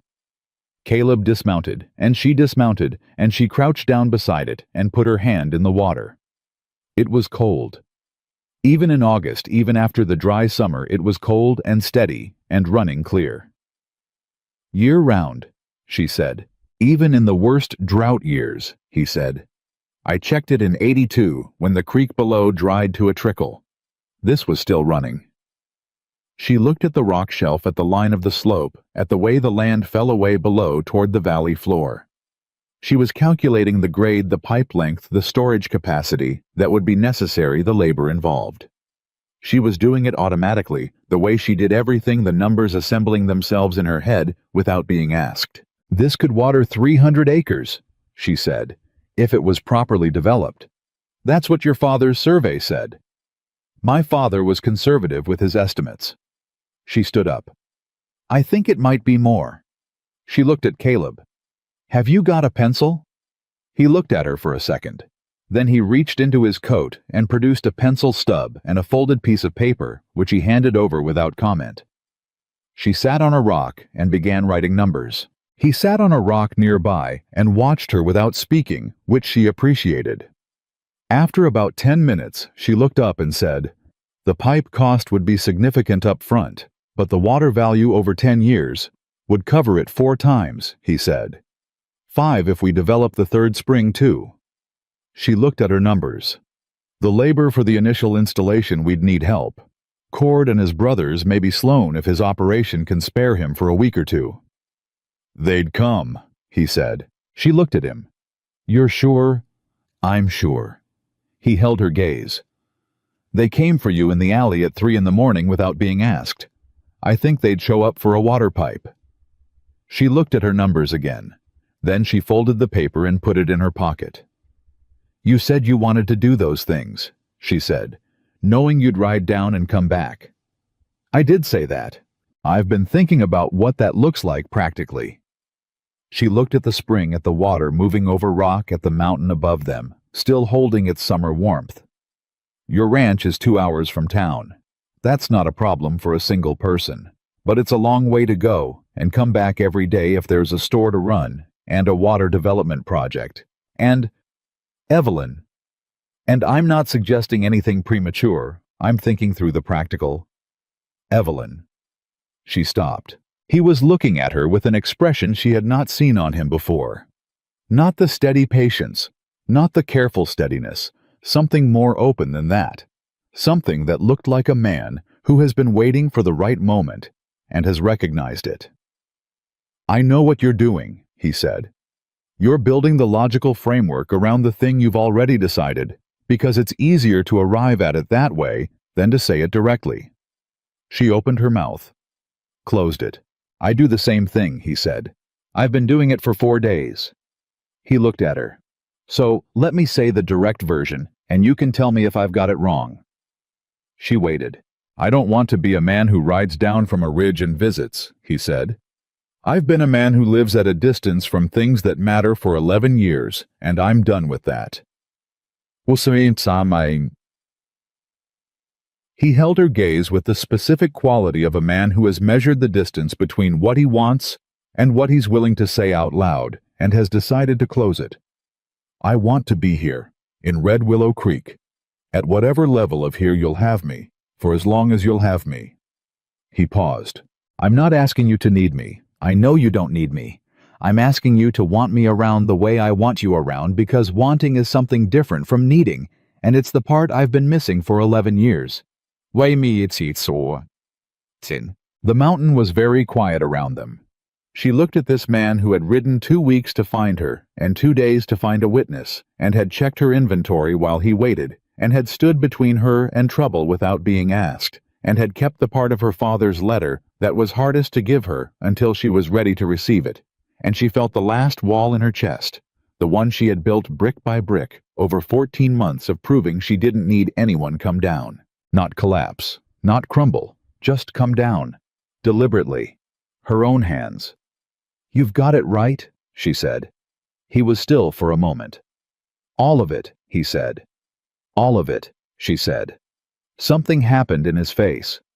Something that started in his eyes and moved outward, the specific expression of a man who has expected to have to argue for something and has just been told the argument is unnecessary. She stood up and closed the distance between them, which was 4 feet and took approximately 2 seconds, and she looked up at him directly, because he was taller than her, and she was not going to crane her neck or step back or do any of the things that created distance between people, when what she intended was the opposite. My father's letter said to show me the difference between surviving and living, she said. He said not to tell me, just to stay. Yes, Caleb said. His voice was lower now, quieter. You've been doing that, she said. From the first afternoon. I've been trying to. I know. She held his gaze. Caleb, I'm going to say something directly now since we've established that's how we both prefer to operate. All right. I don't fall easily and I don't fall fast and I haven't fallen at all in a very long time. She paused. But I think I'm falling now. And I'd rather say it plainly than build a logical framework around it. He looked at her for a long, steady moment. Then he reached up and touched her face, one hand the back of his fingers against her cheek, a gesture so careful and so entirely without urgency that it communicated more than anything he could have said. So am I, he said. For the record. Good, she said. Then we're on the same page. He laughed. It was the first time she had heard him actually laugh. Not the almost laugh, not the ghost of one, but the real thing, low and surprised and completely unguarded, and it was the best sound she had heard in a long time. Maybe in 4 years, maybe longer. We're always on the same page, he said. We are, she agreed. It's efficient. He kissed her then, and it was as unhurried and as precise as everything else about him, not tentative, but careful, the way you are careful with something you intend to keep. She kissed him back with the particular focused intention of a woman who has decided on something and is fully committed to the decision. The mountain held its summer warmth around them, and the spring ran cold and clear over its rocks, and the valley below was beginning to soften into evening. They rode back to Red Willow Creek in the gold hour before dark, and the town received them the way small towns receive things. They have been watching develop with the satisfaction of people who saw it coming and are pleased to be proven right. Cord Delacroix, still outside the feed merchant, nodded once with the dignity of a man who is refraining from commentary out of respect. Petra, locking up the store, smiled at Evelyn with the transparent delight of someone who is 19 and has not yet learned to conceal her reactions. Eleanor Teller, who was now apparently making a second trip through town for no discernible reason, looked at the two of them and said, "Your father would have liked him." "I know," Evelyn said.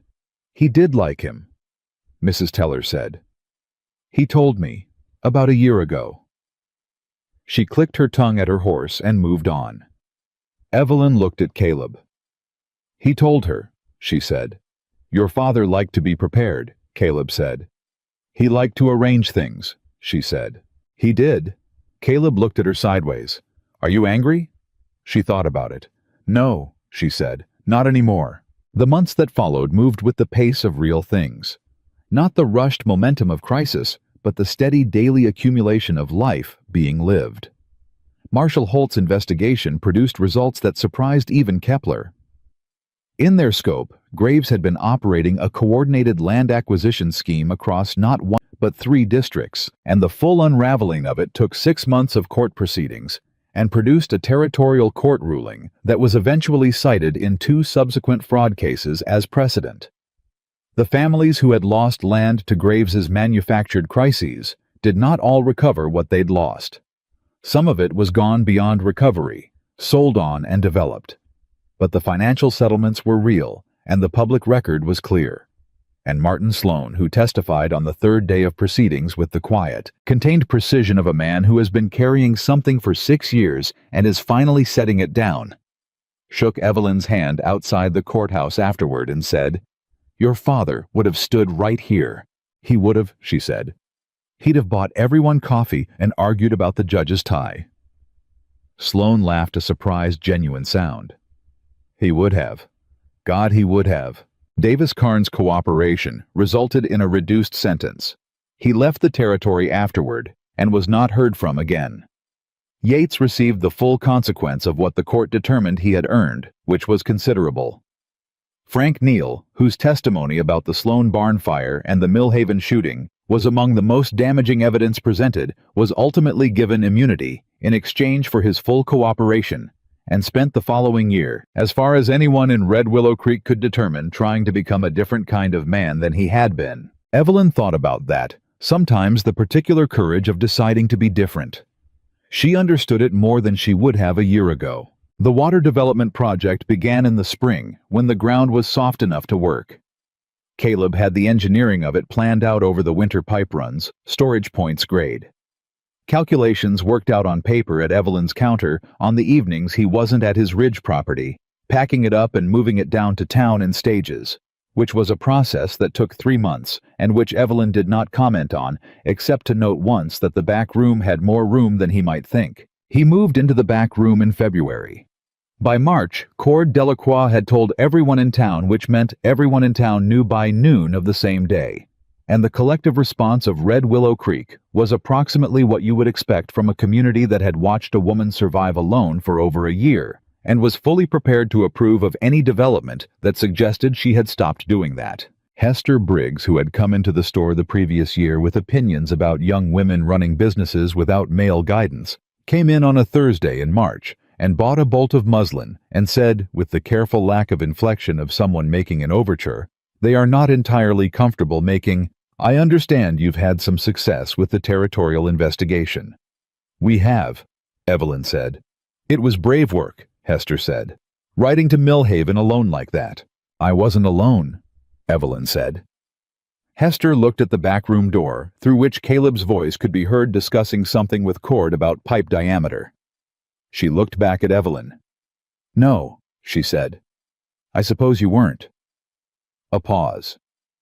"I may have been not entirely accurate last year about the question of what a woman in your situation requires." "You may have been," Evelyn agreed pleasantly. Hester bought her muslin and left, and Evelyn stood at the counter and felt the particular satisfaction of a moment that has arrived at exactly the right time and in exactly the right form. Caleb appeared in the back room doorway. "Was that Hester Briggs?" It was. "What did she want?" "Muslin," Evelyn said. "And to be slightly less wrong than she was before." He considered this. Progress. "Remarkable progress," she agreed. The spring water came online in May, the primary pipe run first, then the secondary branch 2 weeks later. The first time water ran from the pipe into the lower pasture storage tank. Caleb stood and watched it with the specific expression of a man watching something he planned on. Paper become real in the world, and Evelyn stood beside him and felt the number calculations from her paper run a line with the physical reality in front of her. And it was the satisfying convergence of two people who both thought in systems looking at a system that worked. 300 acres, she said. 340 once we get the third run in, he said. My father was conservative. Yes, ma'am. She looked at him. You just mammed me. Old habit. He wasn't even slightly sorry. She let it go on the grounds that she had a lot of things to say to him later, and didn't need to use them all up in the pasture. Martin Sloan came by with his oldest boy to see the water system that afternoon, and 3 neighboring ranch families who had been watching the development with interest rode over to look. And somehow by evening there were 14 people at the Carter property, and Cord's wife had produced food from somewhere, and it had turned into the kind of gathering that Red Willow Creek was good at when it remembered what it was supposed to be. Not a town full of people watching one woman hold herself together, but a community, the actual kind, the kind that shows up. Evelyn sat on the porch steps in the evening and watched the people moving around her yard, and felt something she wanted to name precisely because precision was how she approached things. It was not relief. Relief was about the ending of something bad. This was the beginning of something good, which was different, which required a different word. She decided on belonging. Caleb came and sat beside her on the steps. Cord's wife made pie, he said. I saw. She made 3 of them. He sounded genuinely impressed. Where does she keep finding this capacity? She told me once that feeding people is how she loves them, Evelyn said. She said some people say it with words, and some people say it with pies, and she'd matched her capacity to her method. Caleb thought about this. That's one of the wisest things I've ever heard. She's a wise woman. They sat together on the steps while the summer evening moved around them, and the people of Red Willow Creek ate pie and argued about water pipe grades and told stories and laughed at the wrong moments the way people do when they are genuinely comfortable with each other. I need to tell you something, Caleb said. She looked at him. I came to Red Willow Creek because I owed your father a debt, he said. That was the true version of why I started writing. 11 years of owing a man a debt and finally being in a position to do something about it. He looked at his hands for a moment, then back at her. But somewhere between the first afternoon in your store and the Ridge Trail and Millhaven and 3 signed affidavits, I stopped coming back because of the debt. She waited. I want you to know the difference, he said, between the reason I arrived and the reason I stayed. He met her eyes directly. I stayed because of you. Not the debt, not your father. You. She held his gaze. I know, she said. You know. I've known for a while, she said. I was waiting for you to say it. He looked at her. Why didn't you say it first? Because I wanted to hear you say it, she said. I'm allowed to want things. You're absolutely allowed to want things, he agreed. Good. She held his gaze. Then I want one more thing. What's that? She looked at him in the evening light. This man who had come looking for a debt and had stayed for her, who had stood beside her without standing in front of her, who had watched her clearly and not flinched, who had checked her inventory when he didn't know what else to do with his hands, who had ridden to Cedar Junction to find a witness because she asked him to, and had come back the same day. I want to stop calling this temporary, she said. The arrangement, she gestured between them. Whatever careful word we've been using. We haven't been using any word, he said. Exactly, she said. I want to use a word. He looked at her for a long, steady moment. Then he said, What word did you have in mind? She thought about her father's letter. She thought about stay.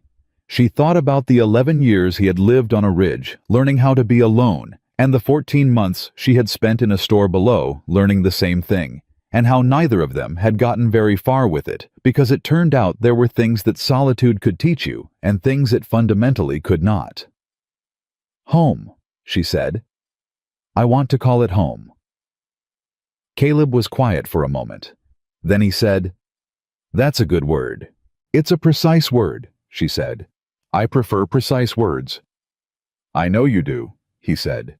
And he took her hand, unhurried, deliberate, the way he did everything, and held it in both of his, on the porch step of a house in Red Willow Creek that had been built by a man named Thomas Carter on a corner lot he had chosen with the particular quiet intelligence of someone who was always thinking further ahead than the people around him realized. The evening settled fully into dark.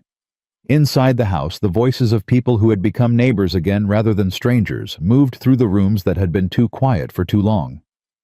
Outside, the mountains held the last light above the valley, and the water ran clean and steady through the pipes that would feed the lower pasture through every dry summer to come.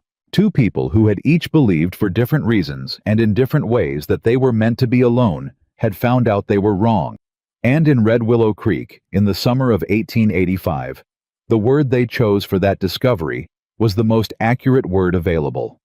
They called it home, and they built it together, and it held, and it was enough, and it was everything.